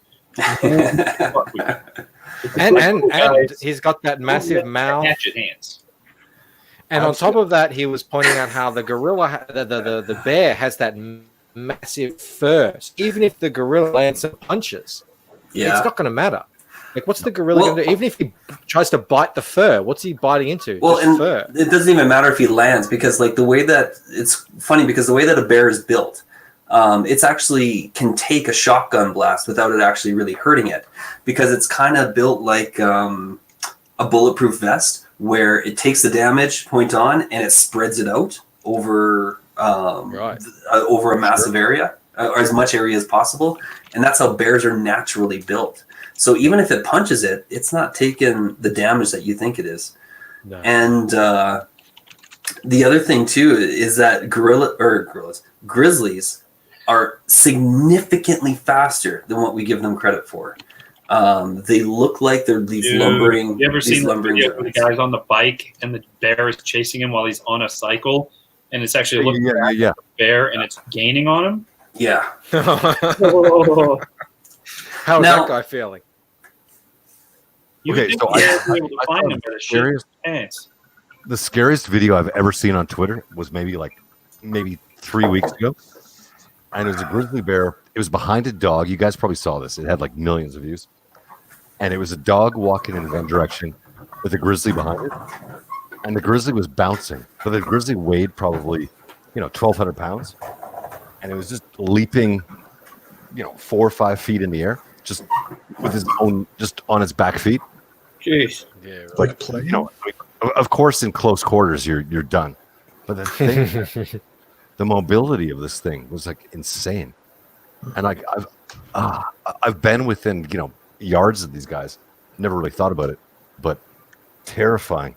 It's nightmare stuff. Well, the thing about grizzlies is that they're not naturally aggressive. That's one of the things that we. Movies have obviously pumped it up, but grizzly bears, most bears, are not naturally aggressive. They don't have any. They will eat you. What's that? Polar bears are different. They don't care. They will eat you. They will eat their wives, kids, polar bears. Other polar bears, they don't care. Polar bears are always hungry, and that's the difference, because they go so long in between meals. But grizzlies actually, they scavenge, and so they're also omnivores, whereas polar bears are strictly carnivores. And grizzly bears, they eat grasses and they eat berries and they eat all kinds of different things. And so the only reason that typically the reason that they injure people is because they think that you have food on you, not because you are food. So... Look, guys, as fascinating as this bear discussion is, and it is to me, Devious, I'm sorry I didn't see if you shared this a while ago. we're talking about hot chicks like about a half an hour ago. I just Yep. So Yeah, let's A get lot back of to what's comic important. people. Oh, Yeah, what have you got here? Are we back? Are we back? Sorry, I dozed off for a second there, guys. I apologize. I've been I love posting these links kinds on of Twitter. conversations. I go into this stuff for hours, man. That's all I think. Okay. Oh my! Oh, hello. I told you I will keep talking until you interrupt me. So Yeah. I'm Yeah, learning that sometimes about it's you, really- Bandita. You yeah. got to just kind of jump in there with you. yeah, So what's this we're looking at, Xevious? Okay, so this is again. It was like 30 minutes back, and we were talking about girls representation. I was thinking about boobs when you were talking about that, and we do both. We do representation. We do whatever. Mm-hmm. But Yep. I'm doing You colors. represent both boobs, the left and the right. I represent left and right. It's a political thing, and in process, I want to show you guys something interesting. Actually, hang on. More in the middle. Let me see if I have it open. Yeah, she looks sexy.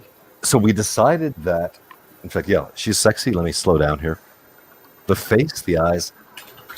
Me and my team. I've got a real thing for Danger Girl. Do you guys know J. Scott Campbell? Loved it. I know J. Scott good. Campbell, but I'm not super familiar with Danger Girl. Danger Girl was his best work. Yeah, I it's amazing. I have some books, some of the Danger Girl books. Someone sent them in with a Tomb Raider lot that I bought. He said he thought he would like those too, or I would like them as well. So yeah, they're pretty cool. So this is our protagonist. This is Nikki, and this is her dragon. He's actually, it's funny. The initial pitch, he's the size of a house cat. He's a 20-pound Maine Coon. Nice. His name is Calibold. He's Irish. He's like 1,000 years old. He likes beer. But the reason I brought it up was because we looked at the character. We're going to launch in a week or two. And I wanted more. It is said that character design is about the silhouette. So I went back to it. And we patched it. So I'm going to see if I've got the patch open. And I think I do. There we go. Patches. Here they are. This is a... So keep in mind the image you just saw. Mm-hmm. Gauntlet on the left side, right on the arm. Yep. The goggles, Mhm. because she lives in a red world. There's a sun, and there's a blue one. So it's anaglyphic glasses, and she's got a big ass gun belt now, with a 1892 pistol. So my job That's tomorrow morning- nice. That's nice. I know, and this is by I didn't draw this one. This is by Joe. This is really, really good. It's way There's more. something about women Colt or a with there's something about women with what are these called? These the word is escaping right now. You know, with a belt that you hold your gun in. What's that called? Holster. A holster? A holster. Yeah. Something about that. That just works. I like that. It's badass. So let me go back to the It first is one. badass. Yeah. So she's badass. Hang on. Yep. Oh, okay. Okay. Here we are. Bunch of guys, middle of the night. Now the page preceding it. Here she is in a, I don't know, a nightie. What do we call this? A slip. A slip, yeah. Yeah. My wife has one of these actually, but Yeah. sexy. I That's what we bought call one it. the We other call day, it sexy. like not too long ago. That short dress. Yeah, I know. We all know what it is. Yep. Yeah, slip. And then we did this, and my colors again. Art is lines are by Joe, and I do the art, but I overpaint a lot. Yep. So I hope this is the hottest chick in comics for the next year. I think it is. You have a tough battle between with Vinny Tartamella. He loves his hot chicks. So yeah. Yes, Vinny. Yeah, no, I mean, she looks good, man. She looks great. Yeah, Good Vinny name. does. What is it? Yeah, Vinny does the bums very well. Yeah, he sticks them out, doesn't he? Like every pose, she's like poking it out a bit. Boner Yep. King. Yeah. Yeah, here's our girl with the slip. She's a bit thick in this one. I think it's good though. I don't know. I'll Thick is leave good. open to the panel. Thick is good. Yeah. I give thumbs up of approval. Okay. If you dig it. Yeah, I had a guy do Yeah. fan art of my character Ella, and he drew a really thick thighs and everything, which I don't draw her like that, but it looked good. So now he draws Yeah. her like that. Well, I can't When go you're back hunched now. over in that She's, position too. I mean, everything tends to like come together as well. Xevious, normally I don't like coloring over the line art, but your other one with the tears in the eyes shows me that there are times where there's a purpose for it. there is, yeah. That's a tough Cool one. work, man. It looks very good. I try to be careful with, leave the lines alone, like the blacks. Yeah. If I can justify it, I'll do it. And again, I'm happy to get on a mic and have a 2-hour conversation about what to do. And so far, I've never had any pushback, actually. So, yeah, hang on, let me go to... No, if you didn't draw the tears over the line, then they're not spilling out. It was a good effect. Exactly. So, here's... Okay. Yeah, so if he here's didn't where- draw in the tears, then you do have to go over the line. Otherwise, the inker would have to cut that out. Yep. Yeah, here's where I didn't touch the... I think the lines are so good. Graphically, I like... really nice. I like Warhol so much, like Marilyn or Elvis or whatever. And I kept it pretty subtle, actually. I left it pretty much the paper, subtle color. Even the blue in the eyes is very light. I didn't even do red lips because I wanted the inks to stand out. But when I get to... Hang on. Yep. Well, without doing the red lips, what you do is you draw the focus to the eyes and that expression and that intent. They're really beautiful Yeah. eyes, actually, the way they're rendered, the shape and everything. And as well, and this is something that I learned very quickly, it can be really difficult to do women's hair in a way that is pleasing to the eye and also realistic and captures the motion and everything like that. Yep. It's a specific skill that some get easier than others. That looks really good there in that shot you were showing. Thanks, man. And then here's her sleeping, and I knocked it out with purple. And I wanted to have the tone. I wanted her hands to come way forward. Yep. Cool. Yeah, it looks perfect. Yeah. Yeah. Cool. I'm glad you guys like it. Thank you very much. I think we're Yeah, she good. doesn't look like she's having a very peaceful night there. Let's say that. No, this is a nightmare, and she wakes up to this apparition. And again, this is a real mix of holds and let me bring it back a bit. There you go. Yep. And I think, again, it's really cheesy, but I think making good comics is teamwork. You've got to get on the phone. You got to share stuff on screen. So I block out lines like crazy because I'm like, well, dude, we got snow, we got wind, we have stuff happening. So I'm going to lose half your lines, but it's going to look awesome. And having a team player guy, a guy like Josanne, just going like, okay, man, yeah, go for it. So I've definitely done that as well. I drew in the second book. I've got a guy who's walking through the mountains, and he's walking into a snowstorm. And I'd never drawn that before, so I didn't really know what I was getting myself into. But I start drawing out mountains, as you do. Kind of they're a bit like more detailed up the front, less detailed at the back. But you're drawing kind of triangular shaped black and white strokes. And then I realized, okay, so now I need the snow. And then the snow, it wasn't blizzardy enough. So no, this needs to be a blizzard. If you see the character, he's really struggling against this wind. And almost all the line art by the end was just gone, and it was just this white, spotted blizzard. But the effect it worked in the end. But if I can imagine if I did have a team player who he's like, hey dude, you just covered up all that line art. I spent 2 hours on making those mountains, and now they're gone. Mm-hmm. You've got to it's all about the final product, huh? I think so. I think it's about having just a good rapport with the guys you work with. I can tell you what you see on screen now is probably losing at least half of what Joe drew. But Yeah. I think we all agreed on on a conference call that this looks right because it's good. Well, every great project has a Michael Jordan and a Scottie Pippen. I mean, you have, sure, when you have to sit back and rely upon Michael Jordan to make that final shot and the big points, yeah, that line art is going to come through. But sometimes, not sometimes, you don't have Michael Jordan without Scottie Pippen.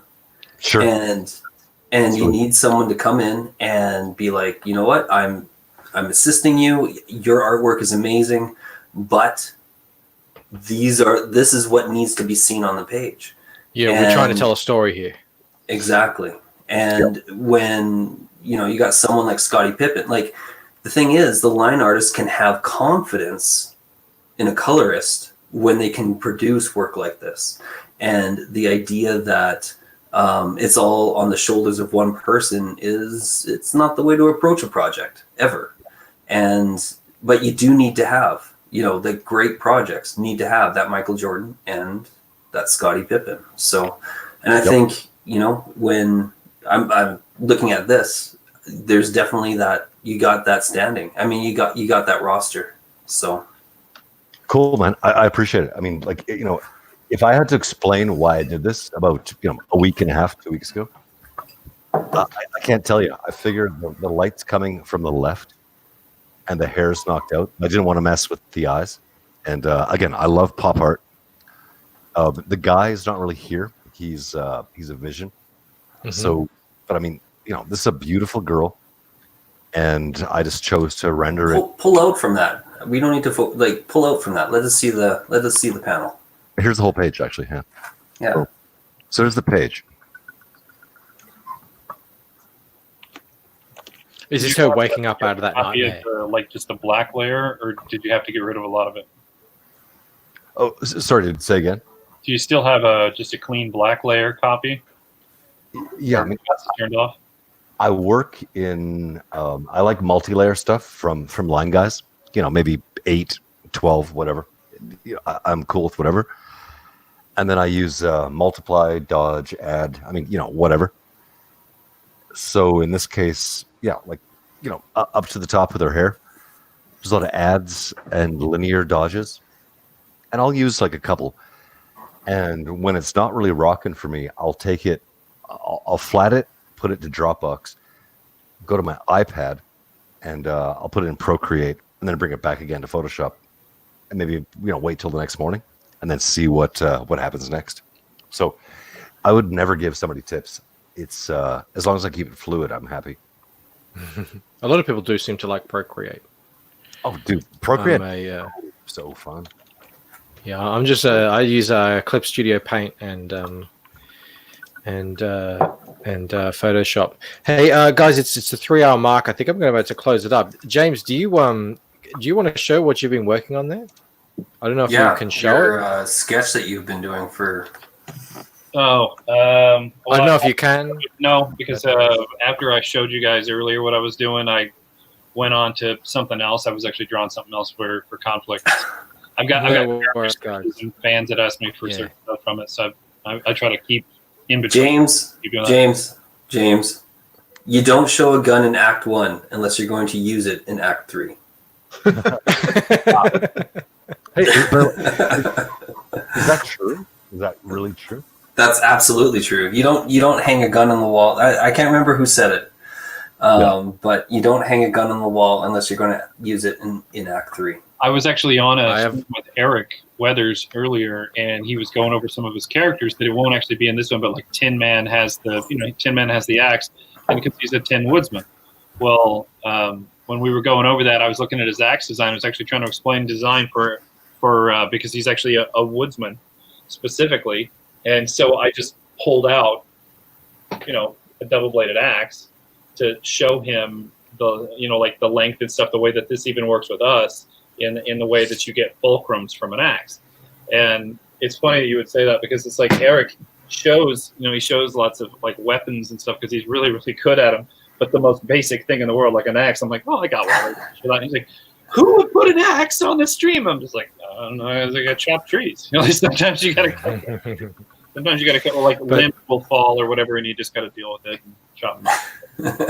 You are exactly right, Bandito. There's I know in the Lucent as well. There are a lot of little Easter eggs in there. So anyone wants to kind of know what's coming on later in the story, just look in the background of the panels and go on a hunt for little bits and pieces. And I've gone through the pages that I've gone through the pages that you've shown here, and I have like theories. That I'm like, hey, I think I see what's happening here, and that's what this is about. And I would actually love to hear those theories. If you want to, I don't know, I'll be doing this tomorrow at some point. I know Liam said he would have me on again tomorrow, so I'll probably be on with Liam tomorrow at some point. But yeah, I've got to go in and spend some time with the family.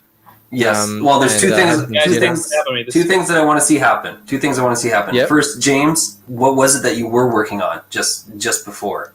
Because you said you switched over. I was doing a sketch for Battle Brick Road for Eric Weathers. And Hail Eric Weathers. Yeah. Hail Eric Weathers. Hail. We all love Eric Weathers. And so this was a sketch for Battle Brick Road.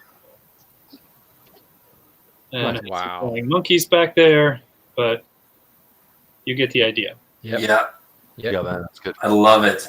I want to see what you're going to do with that. Anyway. The other thing I want to see happen is either you can share my... Oh, wait, I can't. I got to share my screen first. Either you can share my screen or you can... go back to your project. Hold on. I got to allow something here. While he's doing that, Michael, next time we're on together, remind me that your son liked Superman. That connects to a thought I wanted to share regarding several things that tie together and attracting new customers to Comicsgate. Yep. Your son likes Superman. That I'm going to try and make that the reminder. He does. Okay. Yes. Write a note. Okay. Lou. Is that for another time? Well, yeah, you're closing up shop now. I can hold the thought for another time. We just have to have a... Okay, awesome. Yeah. Make a sticky note. All right, you were going to talk about this pinup, and you were going to give us a rundown of potential plans for it. So I want to make sure everybody in the chat hears it, and you go through a little bit of that.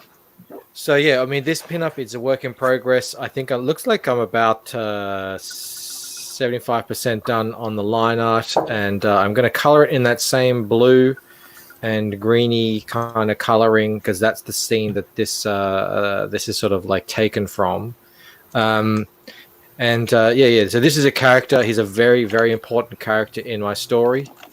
Again, like I don't like to give too much away, spoilers and whatnot. But this will be a poster print that will, if I get to 7.5K, will be available. Will be put into every Backers package, and it'll be a beautiful glossy print. I will look into what you mentioned earlier, man, about having a UV like spot coat on it, because I think that would be incredible. I'm gonna have to look into that though. I don't know the costs on that or anything like that, but they're actually not as bad as you think if you're ordering in quantity. The biggest thing is just the quantity itself. Yeah, it's the quantity. That's always the case. Yeah, that's what I found. That's why I haven't released the number for the UV spot for the cover yet, because I know if you go in too early, the UV spot can double the print price. And if you go in at a high enough number, it can be almost negligible. And so that's this guy is he's very important to the story. I think he's got a really cool power. It's integral to the plot and everything. And I can't wait to show him off. And I think it'll just be a really cool thing, a really cool little print. It's gonna look sick, dude. Hit me up. I've worked for 23 years in the print business, and I know some people who know some people. So awesome! For sure. As far as that stuff, and I've done a bunch of work with Ethan. So if you want, I am so glad I got to bring you guys together. I feel like this is a good deal. It's amazing combined. The two of you are going to make amazing things. Your artwork is sexy as fuck, Michael. love everything that you're doing.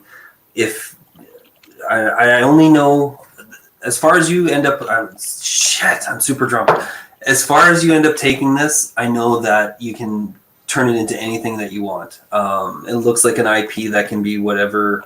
It can be cinematic, it can be anime, it can be whatever you want to turn it into. So yeah, absolutely. I mean, the part of the way that I built it is the we're going to be focusing on Ella here and her view of this world as in the Lucent, especially in the in this book series.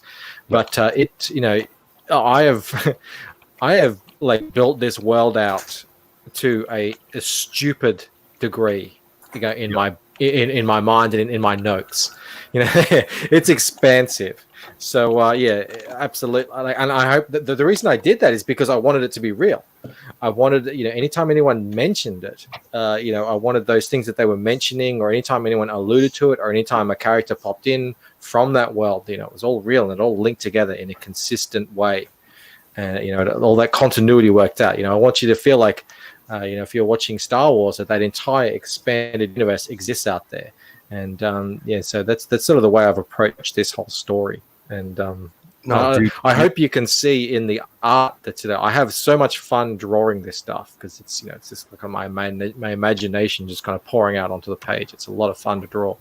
Dude, you're doing everything right. This is, again, I've been talking about this for like a month now. Just your cover.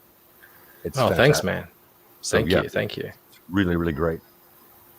Yep, that's okay, before Michael wraps it all up, I mean, anybody who's in the chat who's not watching and following Xevious, his name is exactly as you see it in Twitter on the screen. James Dean Anderson, same thing. James Dean Anderson, you got a 1 on the end of yours or something, right? James Dean Anderson. Ander 1 on Twitter because Twitter's dumb. Yeah. Blue Samurai 0 is exactly the same, except for without the underscore spaces.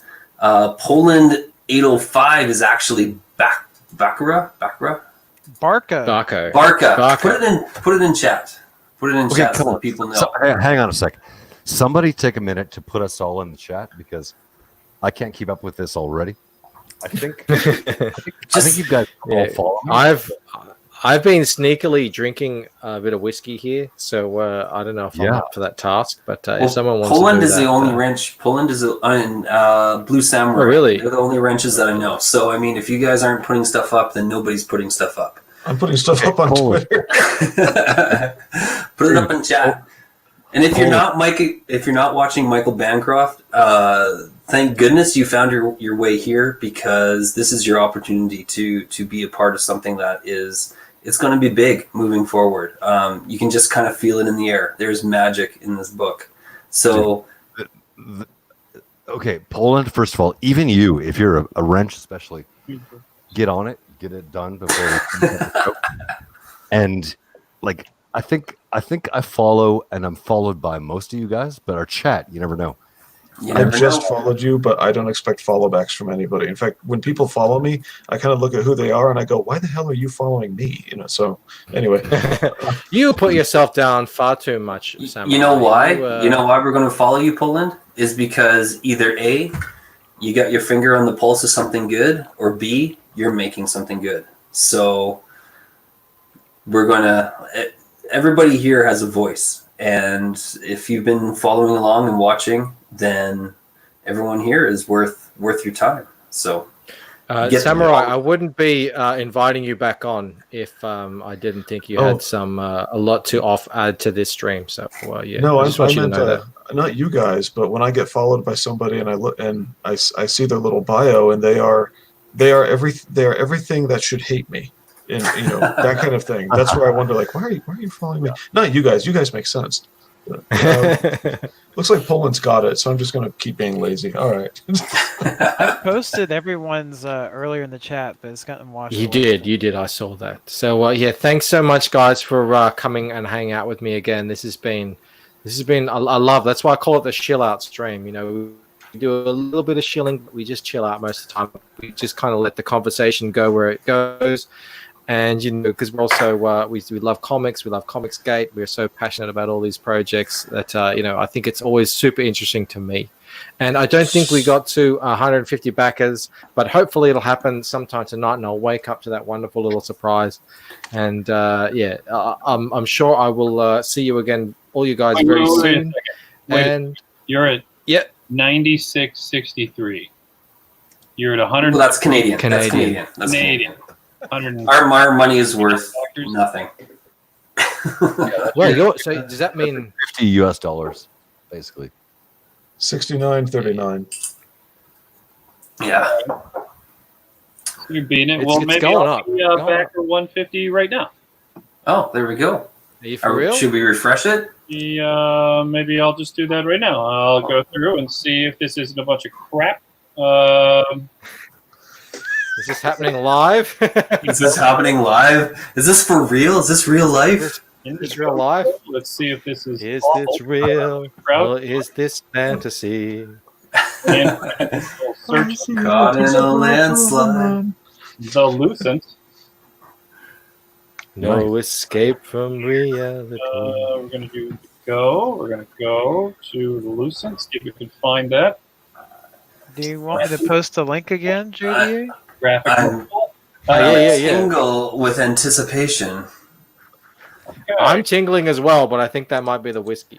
right. Yeah. I think my leg fell asleep. In head sketchbook, $65. Signed book, $25. Signed book and sketch card, $36. That's actually a really good buy, and no one's picked that up. That's stunning. A signed book and sketch card for $36. Why has nobody picked that up? Because I went all the way. Pulled out poster. Oh, I see what's going on. A lot of people jumped in and posters, and then everybody just got the book for $25. What are you people doing? Spend $10 more and get free art. It's not free art. $10. They don't know me yet. They're putting their toes in the water. That's weird. All right. They haven't discovered the inner beauty. Art is only $502. I think a lot of people are going to end up, especially once that stretch goal comes up and they see how beautiful that cover is and the artwork and everything. I think people are going to up their tiers as well. So I actually have a really good full color printer, so I'm going to print out a mock up of it too on high gloss paper of that little poster print. So I'm going to be kind of showing that off as soon as I've done that, and so hopefully that'll get a few more people interested. And this is expensive stuff. $200. So basically, you're selling the page for $175. 1 out of 10 claimed. Yeah. Signed book and cover art for $502. Now this is U.S. dollars. I don't know what the hell you guys are selling it for. But it's just $502. So I assume $500 or something like that. What's your... Yeah, that's US dollars. Yeah. Whatever it says on there, I hope. I don't want to. Dang, dude, my wife's gonna everyone's waiting with bated breath. cover. I know. I would just buy the cover. I don't even know why it's still here. But my wife will kick the crap. Dude, Technically, you don't have to do that, seriously. in the history of our country, supposedly. Except we're really kind of not, and I'm still working. Signed book and sketches and poster, $85. That's not bad. Dude, there's okay, James, that's the you're package overthinking. deal. Okay, James, you're overthinking this too much. We're just trying to get to one. We're just getting to 150. If anyone in the chat hasn't backed yet, you can cuck James and get in You there. could cuck James, take his Snipe it. 150 position. James can do spreadsheets in his head. Let's just let him. Yeah, don't interrupt the man, people. Never interrupt an angry man when he's drinking. Never interrupt an analyst when he's calculating. Well, I'm Yeah. As a poker player, like you don't leave the table when you're running hot. That's like the number one rule. Ryan Cardinal, I am. I know Bandito is. I don't know What? about anyone else. Lies.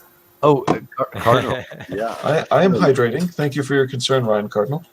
I have a large Yeti His- of water. Samurai is keeping his electrolytes up, so yeah, absolutely. I took it pretty light tonight. I only I had one drink out of this prior, and we're about, I don't know, not quite 20% through. I don't know, quarter of the way through. Oh, dude, lightweight. Yeah. We went pretty light tonight. Well, I've just been sitting on one. I block. did It's very finish good. this one off, so this one's empty. But Now, Michael, thanks for two thoughts at once. One, tell your family hello for us. That's Will nice. do. Then the second thought is because you had me on a couple of times, I got better with my confidence, a lot less shaky for doing my little book reviews, and so I finally sat down and I did. It is a Comicsgate book, Chateau Obsidian, and I had to do it 3 times and got all my thoughts out and whatnot, and I finally put it up on the place where we watch videos, and it was absolute shite. I mean, the book is great, but my review was just garbage. I pulled it back down. It's got too much information in it. It's way too long. But no, you know what? Thanks for helping my confidence, though. Put it back up. Absolute pleasure. Put it back up.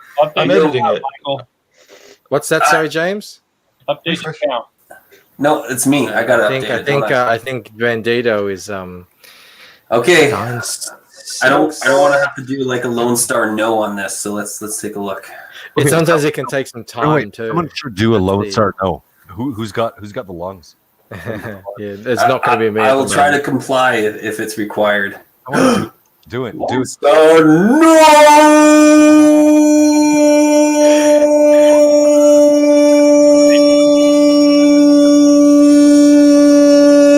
Holy shit, lungs.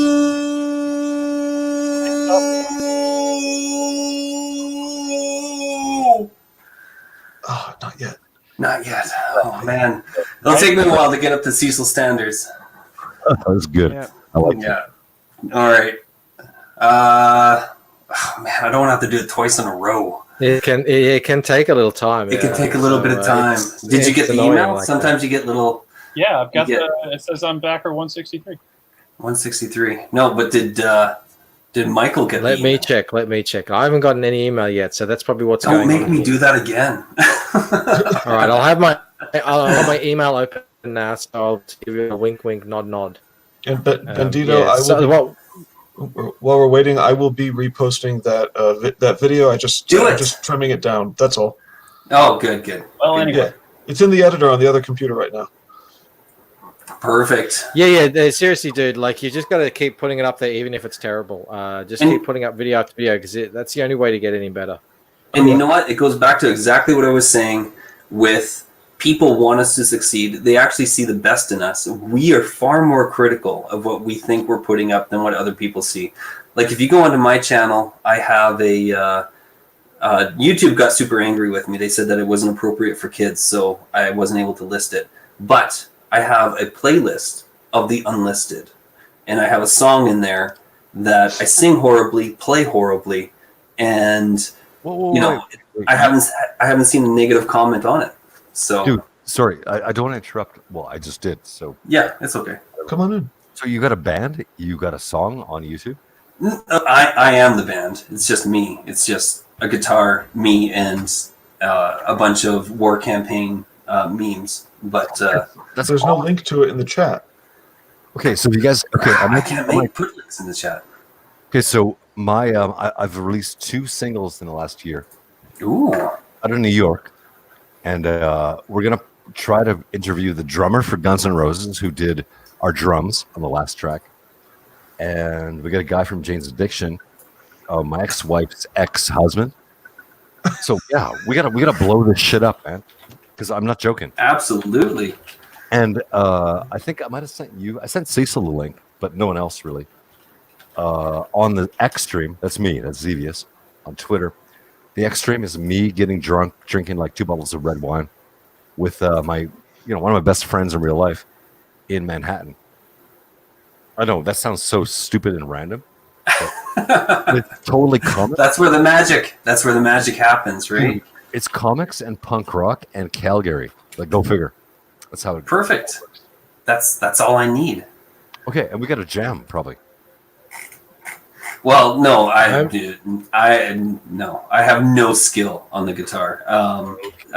Jamming is not in my future.